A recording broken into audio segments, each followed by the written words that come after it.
Welcome to Tysky Sour. We are back.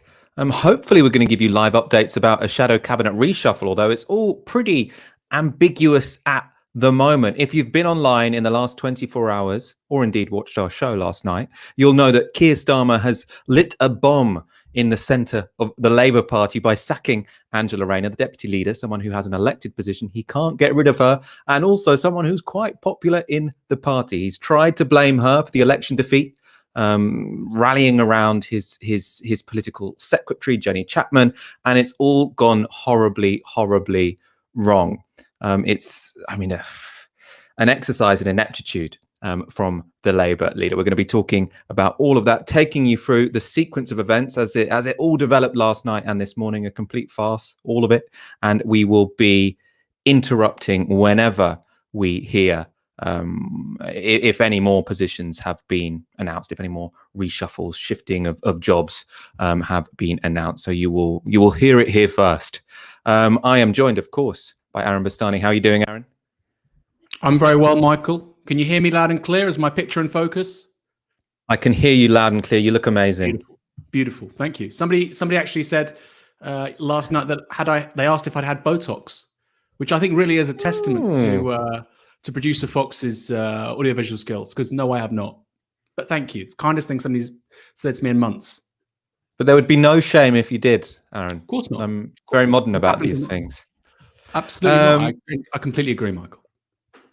If you haven't already, do hit that subscribe button. We go live. Well, I say we go live 3 times a week. We've gone live 5 times in the last week because there's just so much going on, which is why it is especially important to sign up for those notifications. That means you know if there's an emergency show like today, because usually someone with a very powerful position has done something very stupid. That tends to be the running thread when it comes to these emergency shows. Right, let's talk you through the chronology of the last 24 hours, because it's entertaining, it's ridiculous, it's farcical, and you only really understand how ridiculous it is when you go through the series of events as we all did when we were watching it live. So at about 7 p.m. yesterday, Keir Starmer, or it was briefed to the press anyway, I don't know who made the call, that Angela Rayner was going to be sacked as party chair and chief of campaigns. The idea was that because Labour had done bad in a campaign, she had to take the hit. He was clearly trying to scapegoat Angela Rayner. We're going to take you through the tweets that surrounded that announcement from various political journalists who were clearly getting, WhatsApp messages from people in Keir Starmer's office. It probably doesn't surprise you that we at Novara Media don't get many WhatsApps from Keir Starmer's chief advisor. So that's why we're telling you this through the prism of people who work for the Times and the Mirror. We're going to start with Patrick Maguire. So this was 7:06 p.m. So it had just been briefed that she'd been sacked. And Patrick Maguire tweets, "Steve Reed tipped by one Labour source as a likely candidate to succeed Rayner as party chair, trusted by Lotto," so that's leader of the opposition, did the post-Hartlepool broadcast round and very close to Morgan McSweeney, Starmer's chief of staff. Steve Reed, not particularly memorable character, but you might have caught him on Friday's show because he was one of the people who was sent out to put forward that completely ridiculous line that Labour were rebuilding under Keir Starmer, even though the vote share had gone backwards. So clearly what was going on here, the idea, it seemed, from people who were close to the leader of the opposition, was that they wanted someone who could be trusted to say whatever ridiculous lines they'd fed them that day. Steve Reed was one of those people. So it seems he was being tipped to become party chair. Who was going to be next? So the briefing at this point was that it wasn't just going to be Angela Rayner. There was going to be a cull of people at the top of the party who were disloyal to Keir Starmer. So Pippa Crerar from the Mirror tweeted, "Hearing from one Shad Cab minister that Lisa Nandy is definitely next to be sacked because people around Keir think she's disloyal. Nandy stood against Starmer for leadership, so trust is low in some quarters, but many would feel it's a crazy move as she's one of the best communicators." Now, we're going to go to some of the briefings about why this happened. So obviously, when Keir Starmer, his team, they want to get a message across. We sacked Angela Rayner. This is the story. This is what we want you to be writing. So they're obviously furiously messaging all of the lobby journos, and we can sort of see their explanations via them. So Lewis Goodall from the BBC tweets at 8 p.m. A Labour source telling a different story, saying that this is partly about extreme displeasure within Lotto about certain figures briefing. The people who have spent the election campaign not so subtly briefing against their own side and staff should be worried. He goes on, also told there has been significant criticism of Rayner internally about her performance as campaign chair. Whatever the truth of it, whether this was the moment is quite another matter. So he's obviously editorializing there, but for good reason, because this was a terrible, terrible moment to sack one of the most, the second most important person in the party, really. Keir Starmer is already struggling with his legitimacy because they performed appallingly in these elections, and he decides, just actually when some decent results were trickling in, to sack Angela Rayner. Presumably he thought people would be impressed. People say, oh, this is decisive action. He's saying Angela Rayner was briefing against him and she wasn't very good at the job. That's what they're briefing, and so he's sacked her. He was presumably expecting a round of applause.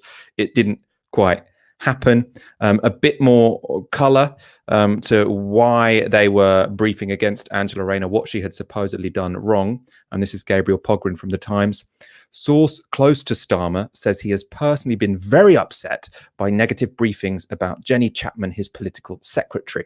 They say he has already indicated as much at Shadow Cabinet.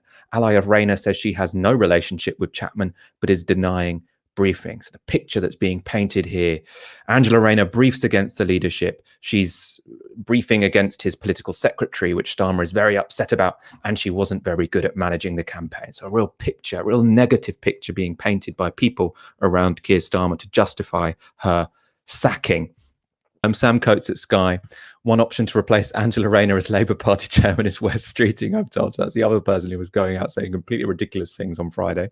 And then in terms of who else was going to be moved, we thought at this time, and Rachel Wimmer from the Huffington Post, another Labour source confirms a reshuffle is ongoing. However, it sounds like this is how it may shape up. Demotions, Annalise Dodds, Lisa Nandy, John Ashworth and Nick Brown. Promotions, Wes Streeting, Rachel Reeves, Jess Phillips, Sarah Jones and Steve Reed. Some of the more context about people briefing against Angela Rayner, they were saying she took first class trains. And my favourite tweet, actually, let's go straight to Graphic 9. Fox, which is from Patrick Maguire from The Times. It says, Shadow Cabinet source on sackings to come. People engaging in sustained briefing against staff who can't defend themselves should be looking over their shoulders. We're going to go to the screeching U-turn in one moment. First of all, Aaron, I want your commentary on, this series of briefings that was coming from Keir Starmer's team or sources close to him. It really did sound like they were all kind of coked up, right? You better watch your back. They sound like they're from this position of hubris and strength after they've just had, a historic defeat. It was really, really difficult to fathom what the hell they were thinking. Well, you can never write off substance misuse. I don't think that's the case here. No, I don't think that's the case here. But you can't write it off. You can't write it off. And also, alcohol and sleep deprivation can do something a bit similar, and obviously high stress. But yeah, the sources. You think, well, Wes Streeting might be the party chair. Who's briefing that? Wes Streeting? What other Labour MP would have the lack of self-respect to do that on his behalf? Wes Streeting? Big organ. But I think you're overestimating the people in Keir Starmer's team, because you're saying, how could someone be so ridiculous as to suggest that someone of Wes Streeting's stature could become party chair? Well, obviously, Keir Starmer is surrounded by political minnows who don't understand anything. So, I've got no idea who this was, but if it's Morgan McSweeney or Jenny Chapman or whoever, you can perfectly imagine them thinking that Wes Streeting as party chair is actually a perfectly plausible scenario. You're right. These are the people who, Morgan McSweeney was the gentleman who ran Liz Kendall's leadership campaign in 2015, famously got 4.5% of the vote. These are people who famously believed that a second referendum was a vote winner, despite the fact that Leave won the first time round and over 400 seats. So, yeah, I guess you're right. But, the credibility of these sources, I can't imagine. Are they all coming from Lotto? Really? I mean, on the one hand, if that is the case, then that's terrifying. And yeah, they really aren't going to hold on very long. Or it may just be that journalists, there's somebody on WhatsApp, it might just be an ex-advisor, it might be a Labour lord, it might even be somebody like Peter Mandelson saying it. So if it's not on the record, who knows? Because this is what Labour excel at. And we saw it with Jeremy Corbyn, particularly in the first year that he was Labour leader, when you had a cabinet which was very mixed. You had the knives out constantly from everybody all the time. And it does feel like we're in a similar moment now, but rather than attack the leader, they're attacking the members, the electorate, and most of their parliamentary colleagues. So we'll see. But maybe these things will firm up. But I just find the whole thing strange. There were two other names as well, with Cat Smith and Andy McDonald, who were floating around. So you just think, wait, hold on. You've got Ashworth, Rayner, Cat Smith, McDonald. I mean, this is like you're really uniting 90% of the parliamentary party against you here. You know, Lisa Nandy.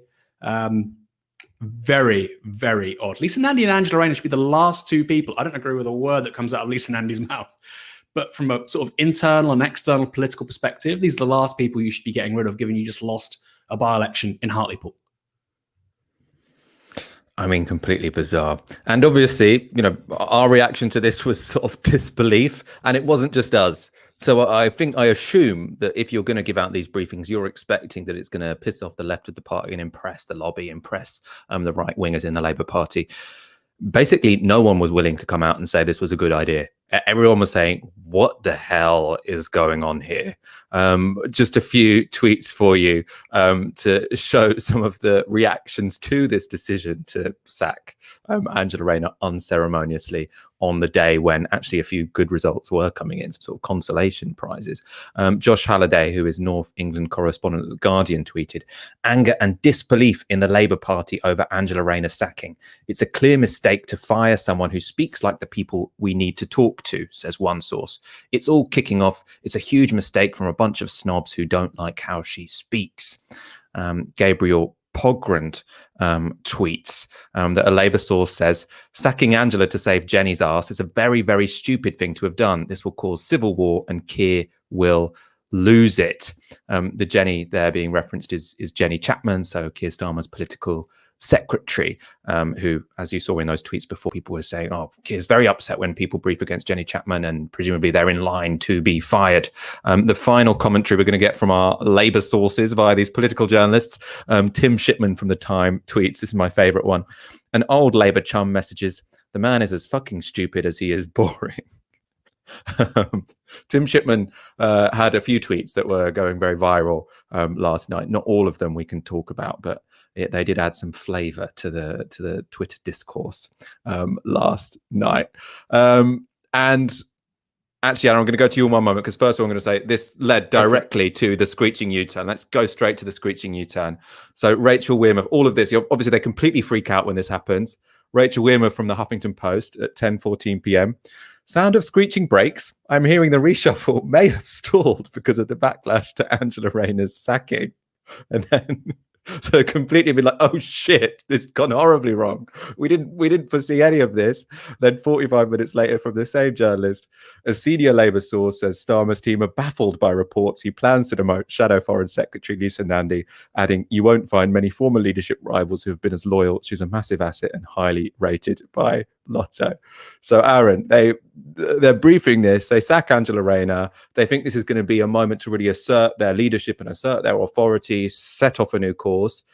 Everyone from every side of the party, you know, even journalists who are sympathetic to Keir Starmer, people like Stephen Bush, who tends to sort of write favourably about him, they were saying, what the hell is he doing? You know, everyone was saying, what the hell is he doing? They sort of going through the timeline, and then they're suddenly like, oh, fuck, no, there was no reshuffle, screeching U-turn. I mean, it was entertaining to watch. It's quite worrying that these people are in charge of the Labour Party. Oh, people love messy drama. I mean, it's very enjoyable to see somebody going through, obviously not in a particularly malicious way, but particularly powerful people, see them go through messy drama. It's quite enjoyable. You know, the Bill Gates divorce or whatever. But yeah, no, it's inexplicable. And, you know, people like Tim Shipman, these are really well-sourced journalists. They're serious people. You know, he's written many negative stories about Labour over the years. More often than not, they're correct, or they have a kernel of truth to them. And, you know, it's a matter of interpretation.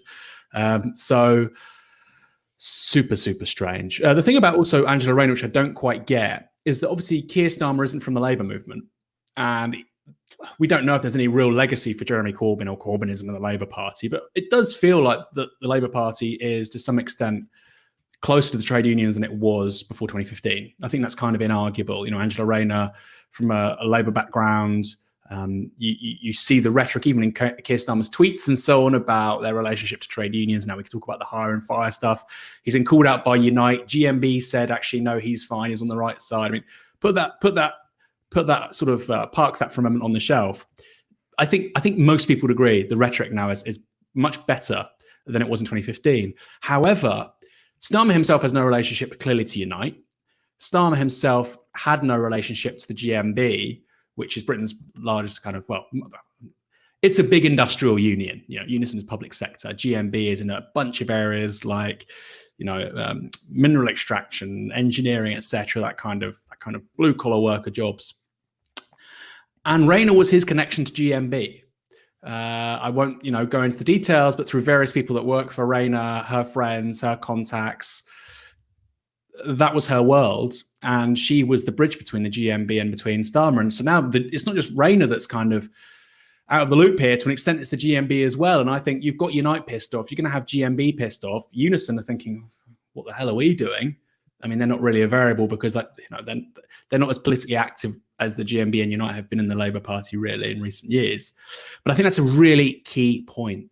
We'll maybe talk about that later on. But one of the candidates that I've heard touted for Batley and Spen is a young woman, I've been told by sources, called Salma Arif, who is, I believe, a GMB member. Now, we'll go into the advantages or disadvantages, merits, demerits of her potential candidacy. But there's two things that are going on there. First of all, it's obviously deeply concerning that Keir Starmer is still looking to parachute somebody in to a constituency. It seems with no selection process. They might just do a shortlist of 3 or something, stitch up through that measure where outwardly it looks fine, but they may not even do that. So that's the first problem. The second problem is, again, she has contacts, as I understand it, through the GMB. And so the GMB start to say, well, we don't want you to run. Or even she might say, I don't want to run because I don't want to be the next Dr. Paul Williams. So I don't understand why at this moment of supreme political vulnerability for Keir Starmer, he's attacked one of the most reliable allies in the Labour movement. Like I say, inexplicable. And the only way you can make sense of it is he planned to do this anyway with Peter Mandelson, with that whole sort of Labour right rump, which is attached to his campaign team, you know, most of Lotto. They were going to do this anyway, and so they've just decided to accelerate it because they know they've got bad headlines and front pages for days to come. I don't think that is the case because I think they're too stupid for that. But that's the only explanation. Yeah, I mean, what's the idea that they wanted to do this when there were already bad headlines because they were so desperate to get rid of her as party chair? I don't really buy, because it's not even a real job. Well, I mean, obviously it came with responsibilities, but it doesn't have any sort of, like, it's not written in the Labour Party rule book. They can do whatever the leader asks them to do. So if you didn't want to make some weird ass statement about sacking Angela Rayner, and it's really difficult to understand why they would have wanted to do that, then you would just say, if we don't like what she's doing as party chair, we'll just create a new role and, you know, take away some responsibilities from the party chair. I mean, it would have been a much less confrontational thing to do. So it is difficult to fathom. I'm going to go to some comments. We've got lots of them coming in. Bertie with 20 quid. Thank you so much. Thanks for the extra shows. Great work.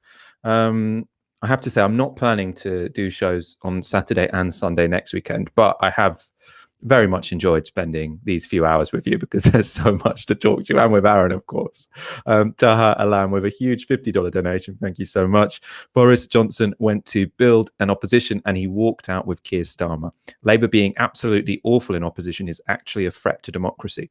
The UK basically has one party rule. It's dangerous regardless of which party is in government. I think that's a really important point. And I think actually what that speaks to, it's not only that Keir Starmer's opposition is a bit incompetent at the moment and not really threatening the government. They don't seem worried they're going to lose their majority or whatever. But it is that Keir Starmer, his job is partly to, you know, to represent one half of the population. You know, at its most basic level, obviously he wants to represent the whole nation, etc., etc. But when it comes to being an opposition, one of your jobs is to say, look, the Tories are representing one block of people, we're representing one block of people, we should make sure we speak up for them so that they have a voice. Keir Starmer's kind of done the opposite and said people who vote Labour are idiots, this party is terrible, the only people that matter are the people who vote Tory, and we want to be more like the Tories because they're the only party who are any good. So it's almost just his attitude removes the status of opposition party from the Labour Party, because the Labour Party just becomes the losing party who call themselves losers and think everyone who votes for them also likes losers. It's really, really bad for democracy, for government, and for representation. You know, it's also bad for them. You know, the sort of apogee of this was with Sadiq Khan in the aftermath of the 2019 election. We deserve to lose. I mean, you can say that in some ways. I can understand that self-criticism is, you know, we deserved to not do well because of X, Y, Z, and these could have been different. I get that. But the way he was talking about Jeremy Corbyn, we deserve to lose. He didn't deserve to be Prime Minister. He wasn't saying that after Sean Bailey ran him really close for Mayor of London, was he? He was saying, oh, well, you know, our voters are complacent. They can't take these things for granted. We need to be the first preference down. Don't put the Greens down. Well, no, you deserved it, Sadiq. Or is it only when other people that you don't politically like are doing it? What is good for the goose is good for the gander. I'm going to go to a comment from Sienna Rogers, not on our stream, on her Twitter feed. It says, Labour source, the operation slagged off Jeremy Corbyn's team and said they were professionals. Angela Rayner has made them look like complete amateurs by going to the pub. So apparently when Angela Rayner was sacked in that meeting, she went off to the pub afterwards. Apparently she was going to be doing MAR the following day and said she was going to be really supportive of Keir Starmer. But because he sacked her, she was like, well, fuck it, I'll go get a pint. A couple more comments. Rajia D with $9.99. Please congratulate me. I had my first jab 2 days ago. Congratulations for having your first jab 2 days ago. I'm still waiting for my invite, but I think it's going to come pretty soon. I have a good feeling about this month, maybe the beginning of next month. Natalie Pearl with $4.99 says, shout out to the Giro d'Italia for ending the second stage in Novara today. Good excuse for me to spread the word about you guys. Giro d'Italia, is that cycling? Aaron, do you know? It's like the Tour de France, but for Italy. Yeah, Giro means turn. It's a multi-stage cycling race across Italy. And they're in Novara today. I do hope you spread the word. I hope people there will be very pleased that there is a left-wing outlet in England which uses their name. And one more comment. Inacio Vieira with $4.99. Thank you very much, Michael. It's a privilege and honor to be taken by the hand through this by you and Aaron, you sexy baskets. Tom and I are loving the surprise show. That's a lovely comment. Thank you so much for those positive words. You know, everyone's really being very complimentary about Aaron's appearance. You know, he's had Botox, gorgeous face. I mean, you're really basking in this, Aaron. Like I said, it's producer Fox. I think he's done something. He's tweaked StreamYard. maybe. Right. Let's go back to the chronology of all of this. So we've got Keir Starmer says he's sacking Angela Rayner. Then there's a big outcry from all of these sources talking to the press. No one thinks this is a good idea. They try and roll back. Then Andy Burnham gets involved. And Andy Burnham is very significant at this point because he'd obviously just won a stomping majority that day on Saturday, yesterday. And it was essentially, I suppose, the Labour person with the highest standing in the country right now, because he's increased his majority, 76%, I think, in Manchester. Incredible mandate, quite popular across the country. He hadn't ruled out actually standing again to be Labour leader in an interview that day. He tweets an article from The Guardian, which is just a report on Angela Rayner getting sacked, and he says, I can't support this. So at this point, it looks like a bit of a declaration of war against Keir Starmer from, you know, if you're looking at the last 2 days, how did Starmer come out as a loser? You know, in all of those interviews, you know, I'm basically apologizing for himself and the party and everything. Andy Burnham came out that weekend a winner, and Andy Burnham is saying, I don't support what Keir Starmer's doing. That was worrying for him. And because it was worrying for him, their messages the following day had to get really, really ridiculous. So I said they sort of tried to roll back the night before. We saw what that looked like this morning. This was Ian Murray, who is a Shadow Secretary of State for Scotland, so a Keir Starmer ally. He spun the line that Angela Rayner had, in fact, been promoted. It wasn't very convincing. Let's take a look. Well, this is another example of where we seem to be having political dialogue from social media. Angela Rayner hasn't been sacked, as I understand it. Angela Rayner has been offered a significant promotion to take her from the back office of the Labour Party running elections to the front office where she's talking to the country. So in actual fact, Angela Rayner, as I understand it, as I have been told, has not been sacked, but Keir Starmer has decided to do a reshuffle of his front bench to respond to those election results, take Angela Rayner from the back office to the front office. I'm not aware of...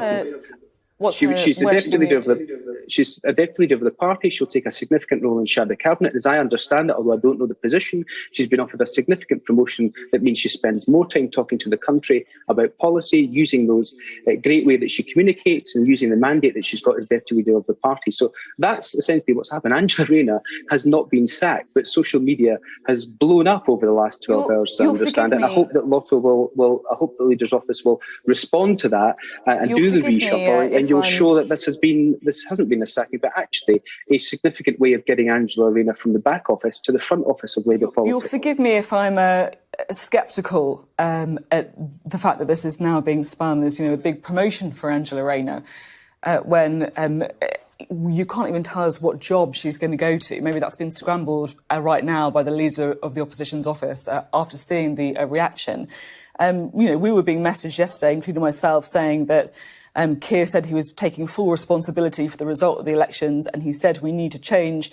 That means change how we run our campaigns in the future.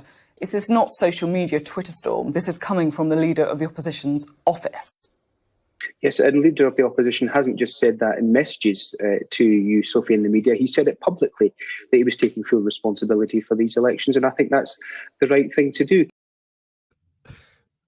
No, I mean, given the tweets we saw about Wes Streeting or Steve Reed being promoted to party chair, I mean, Ian Murray should be in for a promotion now, right? Because if the way to advance in the Labour Party is to be willing to go out and chat whatever lines you've been given by Keir Starmer or Peter Mandelson or whoever it is, however ridiculous they sound, then Ian Murray, I mean, really demonstrated his loyalty there, because that was a terrible, terrible argument.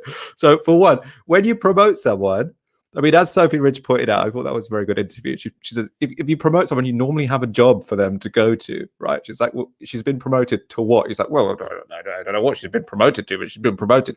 You don't sack someone and say, I might give you an unspecified job in the future and call that a promotion. And you also don't negatively brief about them. So, why we've done this chronologically is because you can see between the hours of 7 and 10 p.m. yesterday, everyone close to Keir Starmer, all of Keir Starmer's allies, were tweeting that Angela Rayner is useless. She takes first-class train tickets. She's disloyal. She speaks out against the political secretary. They are not the messages you'd be sending to journalists if you were giving someone a promotion. They are the messages you send out to justify demoting someone, which is why Angela Rayner thought she was being demoted. Because, I mean, I don't even want to say why she thinks she was being demoted. She was being demoted. She was sacked. And now this morning they're trying to pretend that actually it was all a social media storm and she was in fact promoted to nothing. I mean, Aaron, would you actually, my question for you is that, if you were Ian Murray, right, you back the project of Keir Starmer and you want him to do well, would you be willing to go out on Sky and chat as much breeze as that?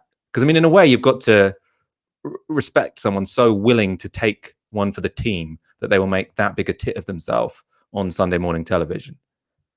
No, I don't think I would. I think when there's a political question at stake, like something like you have to defend a political line, like Barry Gardiner would, for instance, over the Brexit tests or whatever, he would sometimes say things he doesn't really believe. Politicians do that all the time.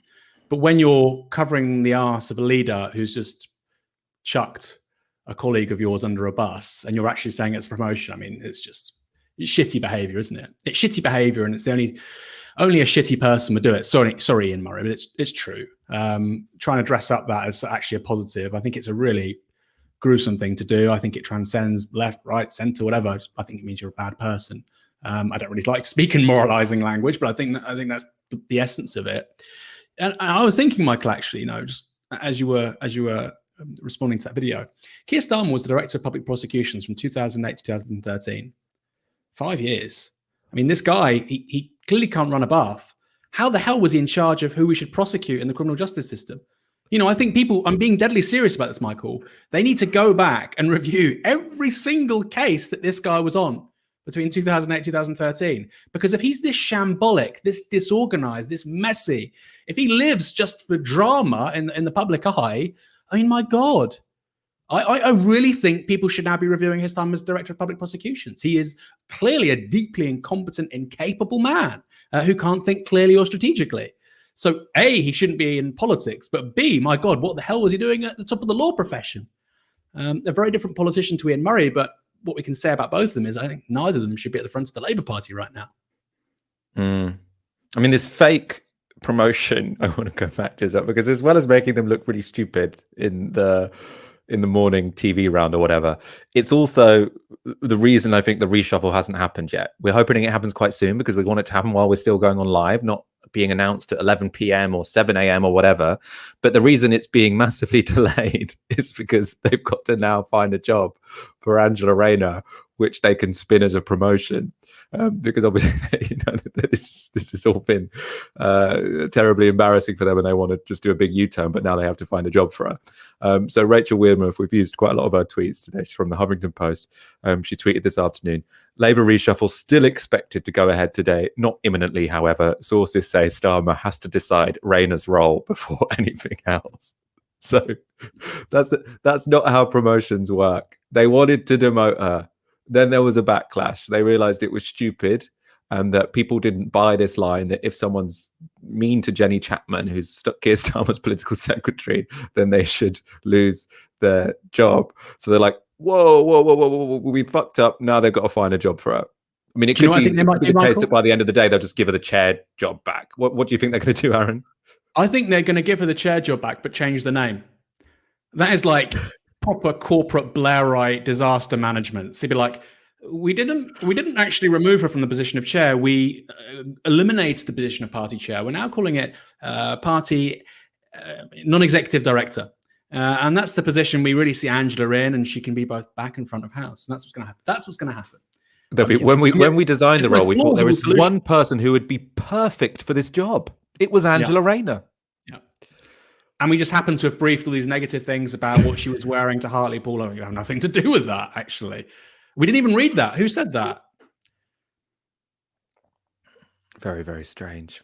Let's go into some more detail. The Guardian had a write-up about 5 p.m. today talking about, the origins of some of these tensions between Starmer and Rayner. So according to The Guardian, relations are understood to have been strained for the best part of a year. Rayner supported Starmer's rival, Rebecca Long-Bailey, in the 2020 leadership contest, but deteriorated further during Labour's torrid campaign for the local elections. Rayner's allies complained she had been frozen out of key decisions by Starmer's aides despite her role as campaign coordinator, and that some in his camp had spoken about her in less than flattering terms. Later in that article, they go on to report there is a feeling among Rayner's allies that she is seen by some at the top of the party as a working class oik and a bit thick who doesn't fit their patronising Camden style. Another Labour source who has no loyalties to Rayner said, "It's a clear mistake to fire someone who speaks like the people we need to talk to. It's a huge mistake from a bunch of snobs who don't like how she speaks." Labour sources said Starmer had gone on to offer Rayner an alternative post. Some suggested it related to social care, but that she had declined to consider it, believing it was both a demotion and a bid to blame her for the local election results. So they tried to give her a job in, social care is incredibly important, but that's not a promotion. There's not a job in the cabinet. So they're inventing a role for her to be shadow Secretary of State for social care. There isn't a Secretary of State for social care. She wouldn't be shadowing anyone. So that would be, it's not a great office of state. It doesn't exist as an office of state. So she was quite right to decline to consider that. Aaron, I want to focus here on the way that this is being interpreted by many people, well, they're saying these people are not even necessarily close to Rayner, but as snobbishness from Keir Starmer and from his Camden office, etc. And obviously, I don't know, where these sources are from in this specific instance. But we were talking on Saturday night, so last night, about how the real counterpower to Keir Starmer might not come from the relatively weak and disorganized socialist campaign group at this point in time, but from different regions of the country. So specifically the Northwest. We saw that tweet from Andy Burnham speaking out against Keir Starmer. We're now seeing people who are taking the sacking of Angela Rayner as an affront to people who aren't from his Camden clique. So obviously Angela Rayner is from the Northwest. Do you think that he has, mobilized a real power base in a region of England, so the Northwest in this particular case, which will have an ability to challenge his leadership in a way that the organised left hasn't been able to up to this point? What are the mechanisms to remove Keir Starmer? Ultimately, it's going to have to be a specific number of, just look at it sort of procedurally, it's going to have to be a specific number of MPs. And 41 or 42. Yeah, and right now we've got mid-30s, the Socialist Campaign Group. So, it's eminently, if the Socialist Campaign Group want to do it, I think it can happen. Of course, it will require, signatures from more than just them. They could try and do it. They could fail to get the appropriate numbers, and it still puts pressure on Starmer, especially with Batley and Spen coming up. That in itself could be... That's why organised opposition from, say, the Northwest or Northern MPs, that would be much more powerful, right? Because they can easily get the numbers. That's why sacking Angela Rayner was seen as such a mistake, totally. Because so long as the Socialist Campaign Group are isolated, it is quite difficult to mount a credible challenge. If he's pissed off someone who isn't in the Socialist Campaign Group, but who can create a basis of opposition which is a bit broader, say a regional one, with the backing of Andy Burnham, then that could really challenge both his authority, and ultimately they will have the numbers to challenge Keir Starmer as well. Well, there's a great deal of crossover. So obviously you've got a bunch of generally newly elected MPs from around Liverpool, people like Ian Byrne, who are in the Socialist Campaign. Kim Johnson, I'm not sure if she's in the SCG, but she was very much on the left when she came into Parliament after the 2019 general election.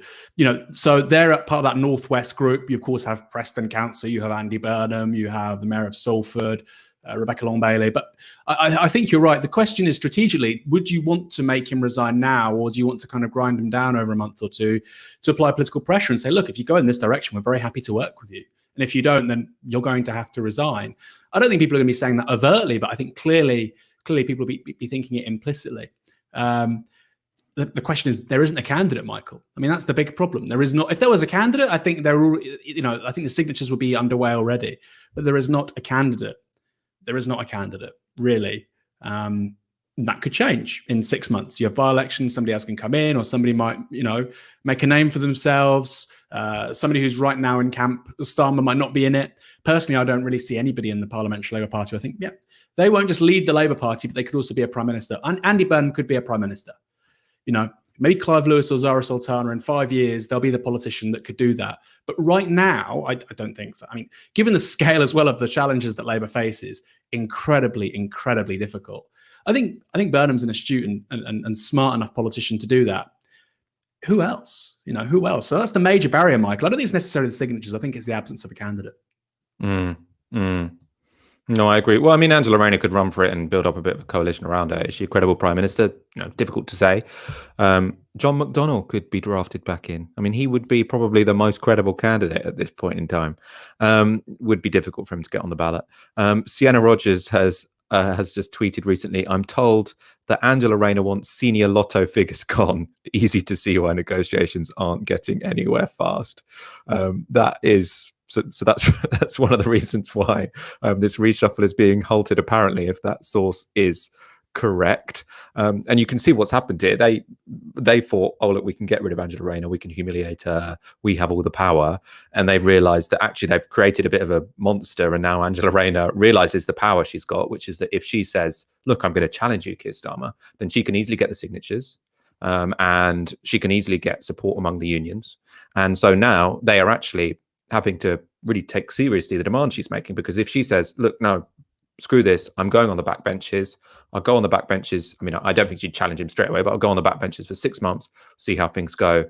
Then after she's built her operation, she can pounce, right? That's why they're now desperate to keep her in on the inside. Aaron, you want to come back in on this point? Yeah, I think that's a really good point. I think the composition of a campaign under Rayner would be much different in 6 months to what it is now. I mean, look at the MPs that built a sort of brand for them on themselves on the backbenches. You think of David Lammy, did incredibly well as a backbencher. On the other hand, you could think of somebody like Chris Williamson. You know, he was an MP who had a big public profile. People are going to say for a bunch of things, some not very good. I don't want to get into that, but on things like Venezuela, he was saying things that no other politician could say in the cabinet. Shadow cabinet rather. And so having a backbencher really does allow you to shape the conversation in very strange ways and interesting ways. Jess Phillips is another one. Again, I don't really like Jess Phillips's political, her politics. I certainly prefer David Lammy's, but, you know, if you put Angela Rayner in that kind of role, I think that'd be incredibly dangerous. You know, she could basically set up a parallel leadership within the party. Very, very dangerous. Is she capable of doing that? That's the big question, Michael. She's only been an MP since 2015. She's had a successful bid for deputy leader, but that is a really big ask. It takes some really talented people, takes real collaboration, the ability to work with others, not have these hissy fits that we're seeing from Lotto. And that's not a critique of her staff or anything. That's a very tough thing to do under those situations. You know, very, very difficult. Going back to the briefing point, I can honestly say, you know, I know Sam Tarry. I really like Sam Tarry. You know, we knew one another before he was an MP. That applies to a number of MPs, and nobody says a word to me. I honestly haven't spoken to Sam Tarry in like maybe a text message, something about football or something. This guy's being funny, lol. But nothing to do with politics in like a year. Sam Tarry is a close ally of Rayner. And there's lots of people like that. So honest to God, it strikes me that this seems to be a real flight of fantasy in Lotto's sort of collective imaginary, if they think that they're being briefed against by people, because that simply isn't true. You know, when we got, for instance, the leaked Labour report, which of course the Novara Media broke that story, that wasn't coming from allies of Starmer. All the big stories we've run on Starmer and, quite frankly, his disastrous leadership. Up until most recently, I did a long piece, for instance, on the Labour Party in Bristol. And by the way, you could see what's just happened in the council. We'll talk about that later. That was coming. You see it coming a mile off because of the political management of the party right. None of that information was given to me by sort of people that are close to Angela Rayner or people that are in the shadow cabinet. So it does feel like paranoia. Paranoia coupled with talentlessness, coupled with an inability to understand your own limits. I mean, that really is a recipe for political disaster. We've got over 4,000 people watching, which is great to see. 850 likes. Let's get that over 1,000 in the next minute. Let's get it over 2,000 by the end of the show. Really helps us on the algorithm. Let's go to a few more comments. Chris Hill with a £50 donation. Thank you so much. This is all turning into a bit of a farce, isn't it? I mean, it's long past that. It's been a farce for a while now, but it definitely intensified over the last 24 hours. Henry VIII fake with a £5. Thank you very much. Week 53 of questioning. If Keir Starmer is a secret Tory plant, let the speculation begin. That's an interesting point, because when all this happened yesterday, my main thought was, look, remember those briefings where it says he's going to replace Lisa Nandy, Annalise Dodds, and Angela Rayner with Wes Streeting, Steve Reed, and who was it? Jess Phillips. I was thinking, look, either Keir Starmer is much less intelligent than we thought, because I never really trusted him politically, but I thought he's presumably a bit of an astute politician. Why would he? I don't see the personal benefit he's getting from sacking Angela Rayner. So the only reason you'd want to get rid of those figures who were, from the soft left, but I mean, they're not really holding out for left-wing policy, and replace them with really, really right-wing MPs like Wes Streeting, Steve Reed, and Jess Phillips, is if you're really, really right wing. So the actions Keir Starmer is taking now they're not opportunistic because they're self-defeating. They only make sense if his mission is to make the party just as right as it was under Tony Blair. I mean, Wes Streeting is a classic Blairite, really far to the right of the Labour Party.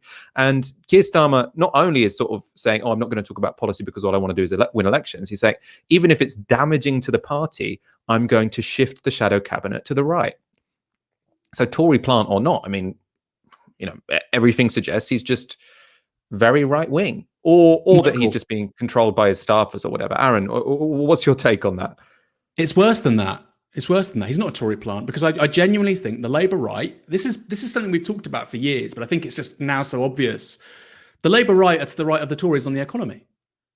There's a move away from austerity. There's a move away from sort of stigmatizing deficits. There's a move towards industrial policy, big public spending, and that is, I think, to the left of where the Labour right are on the economy. Lots of lefts and lots of rights. But the Tories under Boris Johnson have a greater faith in the capacity of the state to increase living standards or to create growth, to create jobs, to improve certain sectors of the economy. They believe the state is better at doing that than the Labour right. People like Pat McFadden, who, by the way, oh my God, he's in a margin in Wolverhampton. He's a goner. You know, there's a lot of people like that on the Labour right as well. It's going to be so difficult for them to reconcile this. Keir Starmer's electable. He's the only person that can, lead Labour to power. But actually, I've got a majority of less than 2,000. By the looks of it, under his leadership, I'm about to lose my seat. You know, how many of these kamikaze Labour right politicians are there? I think probably enough, actually, to keep him going for a little while. But I think it's a really important point to say here, Michael. The Tories gently moving away from that austerity consensus after 2016, particularly after 2019, with the premiership of Boris Johnson, particularly in their response to COVID, I think it's completely short-circuited the Labour right when it comes to conversations about the economy, the role of the state, viz the market, and so on. And I think that has to be one factor here. So there's an ideological crisis going on for the Labour right, coupled with a bunch of really fucking useless people working around Keir Starmer, and that kind of explains what is, for want of a better word, a complete clusterfuck. I'm going to go through some more comments. I want to read out this one. Megan Forrest tweets on the hashtag Tysky Sour. Okay, I feel we need some balance. Yes, Aaron is very nice looking, but Michael is next level. Thank you very much. I do appreciate that one. Important to say that. Peter Harrison. You are younger than me, Michael. You should be better looking. I don't think we should go down this rabbit hole. Peter Harrison tweets on the hashtag Tysky Sour. I reckon the timing had everything to do with Labour's successes being announced because they were victories for the left. This is Starmer and the right drawing a line in the sand. Effing hilarious. It's an interesting hypothesis. I'm not actually sure that does stand up because, there were big victories on Saturday for parts of the party that are more left-wing than Keir Starmer. So Mark Drakeford was a Corbynite. He's genuinely on the left of the Labour Party. Andy Burnham has shifted left over his career, at least discursively, and definitely now sits to the left of Keir Starmer. But some of those victories that came in, the Mayor of the West of England, Dan Norris, was an out-and-out Blairite, really right-wing. And I don't know who the mayor was in Cambridgeshire and Peterborough, but the story there, the narrative there didn't seem to be one about left-wing Labour mayors winning. So I think in a way that's overestimating the competence of these guys. It is possible they hated the fact that Andy Burnham and Mark Drakeford were getting all this attention and so decided to take out Angela Rayner because they thought it would make them look strong. I suppose that is possible, but they were also getting out of the headlines stories which could have been quite good for the right of the party. For example, Dan Norris winning that mayoralty. RC with a $5. Aaron, have another run in politics. Too many clowns in it. We need people like you. What does he mean, another run in politics? Have you stood for election before, Aaron? Not to my knowledge, no. Interesting. Maybe he's confusing me with Aaron Porter, former NUS student president. That's quite niche, but Aaron Porter was the NUS president when both me and Aaron were students. He was quite hated by many in the student movement. He was the successor of West Streeting. Yeah. He was the successor of West Streeting and very much in his image. Ian or Laney, I don't know if that's an L or an I, tweets on the hashtag Tysky Sour. You guys are such a stress antidote from Starmer and company's arrant nonsense. Did you see Sky talking to John McTernan suggesting Labour needed to move to the right? Ain't they learned anything? Of course. I didn't see that. I'm pleased, to be quite frank. I don't need to hear John McTernan saying the Labour Party should go right anymore. By the way, all of these people who were saying the Labour Party should go right at this period of time, none of them come with any evidence. It's like the only evidence they come with is to say, oh, the last person who won was Tony Blair. And that's a really long time ago. No one who is a pollster, no one who looks at public opinion for, scientifically or whatever. Obviously, there are flaws to polls and focus groups, whatever. But none of those people are saying what the Labour Party needs to do is go to the right. what they're saying is that if you go with pure liberalism, that's going to struggle in huge parts of England. These pollsters are often saying you need to accommodate to social conservatism. None of them are saying what you need to do is go to the right on the economy, because no one in the country, or barely anyone in the country, wants to go right on the economy. But you've still got people like John McTernan, Peter Mandelson, who are pretending that you've still got a public who are terrified of socialism, right? It's not the case anymore. So it's just so incurious, so unscientific, and it would be, completely disastrous for Labour to go right on the economy. It seems like, they're already doing that, but it would be completely disastrous.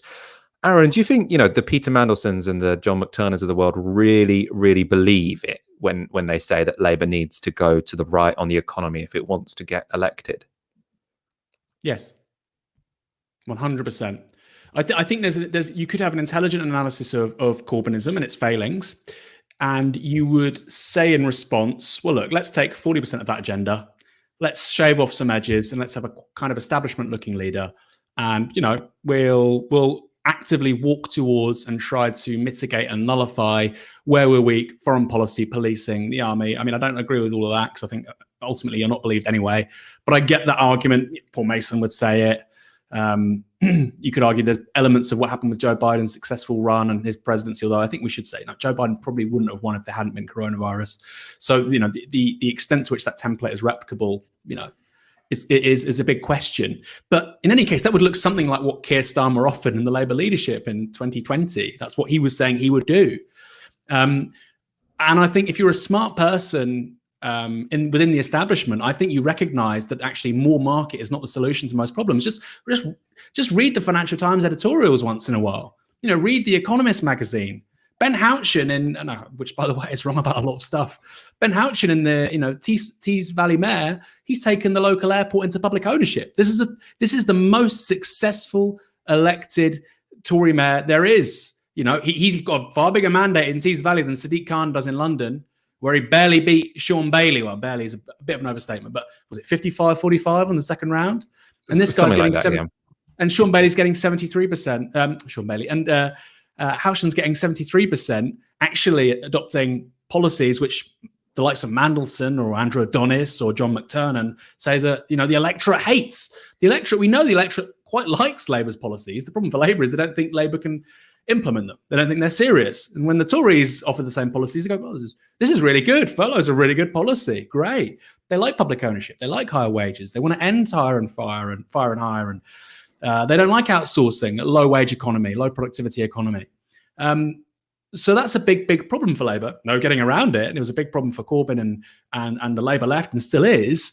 But you're absolutely right to say there is zero evidence that Labour will do well if they go to the right when it comes to policy. Zero. You could say that they can keep most of the policies and go slightly to the right on rhetoric.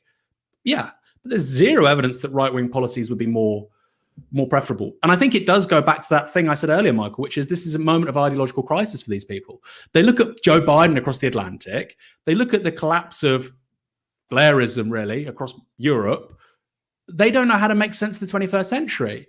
You've got the post-2008 context. You've got the climate crisis. You've got coronavirus. You've got these three big crises in the last 15 years, which completely shatter this idea that the market always knows best, get the states out of the way, privatize as much as you can. That's just no longer believed by much of the establishment, the powers that be, the people that, like I say, write those leader articles in the Financial Times and whatnot. These are kind of like, I think when I think of Peter Mandelson and John McTernan, I think of they found these Japanese fighters which still thought they were fighting the Second World War in some little secluded island off, Singapore in 1962. These are like the last holdouts of neoliberalism. And that's fine. And those people genuinely still thought they were fighting a war. They were obviously wrong. They were completely misguided. And I think it's a very similar thing going on the likes of Mandelson and McTernan. Similar parallels. They're delusional, misguided, confused, can't understand the 21st century. And so they just go to the things that comfort them. We can be like Tony Blair in 1997. What are they going to do when Tony Blair dies? I don't want anybody to die. But when he's 19, he dies. What are they going to do? Exhume and say, oh, Tony, even today, Andrew Adonis was saying, Tony Blair, he's the only person that could win the next general election for Labour. all the data suggests no. What are you going to say when Tony Blair isn't around anymore? Are you going to say simply because Tony Blair is no longer alive, Labour can never win a general election ever again? he's physically the only person capable of winning a general election for Labour. It's physically impossible for anybody else to do it. What's he going to do? Is he going to sort of necromancy, Blair from out of the grave? Heaven forbid. Maybe they're going to develop technology, life extension technology in Blair. Blair will be around, at the age of 300, still talking about his 1997 election win. Maybe that. I mean, my God, can you imagine? Anyway, let's go from the realms of speculative horror to where we're at, because that's bad enough. Why it is so frustrating is because I do think that empirically the best shot that Labour have, and this is what most of the pollsters or whoever are saying, not particularly left wing, and you can have criticisms of it, you can have sort of ideological criticisms of it, but I think sort of empirically the easiest way to get a Labour majority is to have a fairly radical economic programme and to not say that much about liberal issues. So to not be for no borders, to not be for abolishing the police, to try and reassure people on patriotism, which I don't think means waving the flag, by the way. I think it means saying, of course I'm patriotic, of course I'm tough on crime. I think if you want to be prime minister, you probably have to be able to say those things quite confidently. The annoying thing about Keir Starmer is he was in a position to be able to say those things quite confidently. Look, I'm Sir Keir Starmer. I was director of public prosecutions. He's in quite a good position to say, I'm going to sell popular radical policies. And then when someone asks you, oh, but you hate the country, you say, of course I don't hate the country. I was director of public prosecutions. He could have done that. Instead, of course I'm tough on crime. I was director of public prosecutions. Instead, what he's done is said, oh, we're embarrassed of the economic policy. All I'm going to talk about is crime. And all I'm going to talk about is flags, which is the complete opposite way to do it. The response to people being, concerned that the left are unpatriotic isn't to wave flags. It's to just look comfortable and confident when you say, no, we are. Of course we are. It's not that big a deal, though, right? Aaron, you want to come in on this point? Yeah, quickly. I mean, I kind of half agree, half disagree, which is, I don't think that Keir Starmer should be saying, yeah, no borders, I'm an abolitionist. I agree with that. It's absurd. And actually, it doesn't mean anything for an elected politician from a centre-left party. And on the radical left, you need to understand that. But at the very least, he should be able to say, and I think any left-wing politician should be able to say, he's certainly not left-wing, say, look, am I tough on crime? Crime is bad. Nobody on the left thinks crime is good. Socialists don't say, well, the more crime, the better. The more burglaries and assaults and thefts, that's the indicator of our political project doing well. The question is the modus operandi, how we presently try and fight crime, when you've got less than 8% of all crime being solved in this country, reported crime, actually not even solved, going to prosecution, right? That's clearly not working. And you've got £15 billion a year going towards policing, 200,000 people work in that sector, huge allocation of resources, even after austerity, and less than 1 in 10 crimes go to, end in a prosecution. Maybe we could try something new when it comes to criminal justice. Now, I'm not even expecting him to say that, Michael, but I think the whole, that's a perfectly reasonable thing to say. Maybe a system where fewer than 1 in 10 reported crimes ends in a prosecution. Maybe that doesn't work. That's not particularly good. What other public service provision would get away with that kind of failure?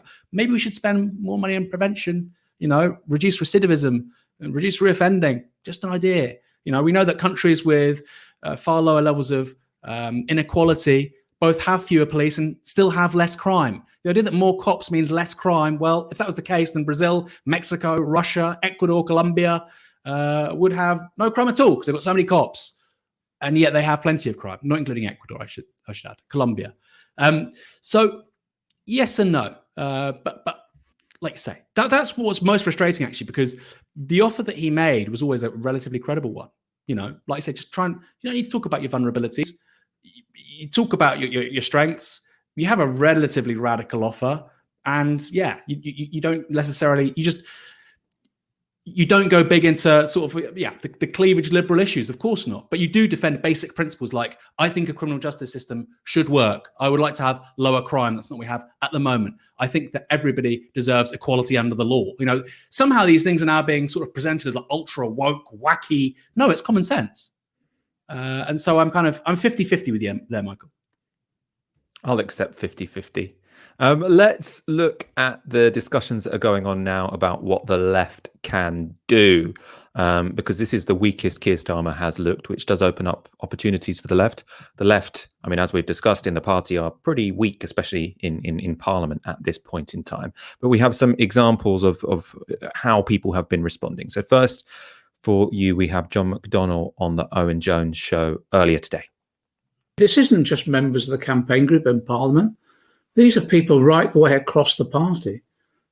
People who thought they were part of quite a broad coalition are now waking up to the fact that actually there's a small coterie, a cabal, if you like, that are trying to take over the party, using Keir as the front for this, and to drag us to quite a right-wing reactionary positions that we thought we'd never, ever see this party adopt again. So I think the first step that we have a responsibility is to get the message into Keir that actually, the Labour Party was founded on the basis of people coming together through solidarity, and that part of that solidarity was a recognition that when someone is democratically elected, we give them our support and loyalty. But when that is betrayed, I think the message needs to go into Keir. Actually, you're straining at the very ethos, the very values of solidarity that we found our party on, and that you're going beyond anything that you were elected for, and that we're not going to let that happen. And if we have to fight it, we'll fight it in every branch, in every trade union, in every meeting, at every conference. And I'm not into leadership coups or anything like that. That's not the way we go about it. I'm not into all of that. I believe that what we've got to do is win the battle of ideas. And yes, if necessary, at different times, the battle of elected position as well. But the first step is to explain to Keir just how serious this is. And I hope and those people around him wake up to it, because disunited parties don't win elections. That was John McDonnell's take. I've got a few thoughts in it. I want to go to you first on this, though, Aaron. What do you make of John McDonnell's response to what's gone on? You go first, Michael, because I'm going to be very unkind. Okay, I'll go first. I think it's perfectly reasonable, actually. I think John McDonnell's response throughout Keir Starmer's leadership has been quite intelligent, because I think it comes from a position of, you could say that sounds incredibly naive, and on the face of it, it does sound incredibly naive. I don't think if you make Keir Starmer understand, he's going to change, because it doesn't seem to me that he has any desire to change. It seems to me that he's just quite right-wing, and he doesn't really have any interest whatsoever in making any kind of alliance with the left, and he's an idiot. I mean, I don't think the future of the Labour Party or the future of the left is in relying on the goodwill of Keir Starmer. At the same time, I mean, what else? I know people say about John McDonnell, oh, you want him to be more oppositional to Keir Starmer, et cetera, et cetera. But I mean, to what end? For me, the only route that the left at this point do have to getting back some influence within the Labour Party is with an alliance with the soft left. It's by picking off some other MPs. It's by making yourself look like a constructive opposition instead of a disruptive one, instead of a wrecker. And so everything John McDonnell does, in my mind, basically fits into that framework, which is to say, look, we recognize that at this point in time, we're from a position of weakness. Let's try and build alliances while critiquing what's going on in a friendly way. And I don't actually, I'm not convinced that John McDonnell believes exactly what he's saying. I think that's a fairly political response, right? I don't have to form alliances with soft left MPs, so I can easily say, no, Keir Starmer's a right wing. He's never going to be a terrible Labour leader. There's no point in trying to persuade him. But if you want to if you want to be persuasive to people who are in the middle between the left and the right of the party, then speaking like John McDonnell is speaking there is an intelligent thing to do. That's my case. I know you're going to disagree, Aaron. What's your take? What do you disagree with what I've just said? Well, I agree that obviously, he's talking like a politician. And it's important to say John McDonnell was always a politician. Jeremy Corbyn wasn't, and that explains where both failed and actually succeeded. But to say that Labour now needs to win the battle of ideas is just ridiculous. You've got a Labour leadership which now seems to be to the right on the economy than the Tories, and that's not me being silly. That's on the corporation tax. That's on a bunch of stuff. I mean, corporation tax was the most visible moment where that happened. They're talking about deficits more often. How are you going to pay for this? You know, we can't have deficit funded growth, heaven forbid. Or what if inflation goes slightly up? Actually, that would really help to pay down debts in the longer term. If you bump up inflation over the next 10, 15 years, that would be really good, except for people with assets. And that's why we're told by all the powers that be that actually inflation is bad. You know, I think you should just say that. It's not about the battle of ideas. The left has actually won the battle of ideas to a significant extent. You know, read the FT. See what the Biden presidency is doing. Look at the free fall within the Republican Party when it comes to how do you administer the economy in the context of COVID. Look at what's going on in much of the European Union. Look at China. You know, the idea that the state actually plays a major role in the market is no longer the exclusive preserve of the radical left. Many people who believe in markets are saying something similar. You know, I read recently Bill Gates' book, and before people go crazy in the comments, no, I don't agree with many things that Bill Gates says. I disagree profoundly with his views, for instance, on pharmaceutical patents. But when I read that book, it was quite clear to me that actually even somebody like Bill Gates is probably to the left on the role of the state in terms of solving problems than somebody like a Tony Blair or an Alistair Campbell. Well, definitely a Tony Blair. Definitely. And so this idea of, well, we need to win the battle of ideas. No, because it's about politics is about power. It's about power. It's about how do you know, your relationship, yes, to the means of production, our work is alienated. But in terms of what the Labour Party are trying to do, what the left is trying to do, where's your support base in the media? How many MPs can you get to go in a particular direction? How can you exert influence over Keir Starmer? Where do you have leverage? These are concrete questions of political power. It's not about ideas. So I thought that for me was a really, really weak argument, Michael. It's not an attack on John McDonnell. I think clearly if your opponent adopts your ideas and does what you want them to do anyway, I think that's a really big win. And I don't think we talk about that enough. Yes, Labour have just been smashed, but the context of Labour doing terribly really since the 2019 general election is that actually the Tories are now doing quite a few things that Labour wanted to do. You know, this idea of a couple of hundred jobs for the Treasury up in Darlington, that was John McDonnell's idea. There's dozens and dozens of policies like that coming out from the Tories. So I think he's got that really badly wrong. I think this is about power. How now can you get a coalition of people? And I think you can explicitly say that, Michael.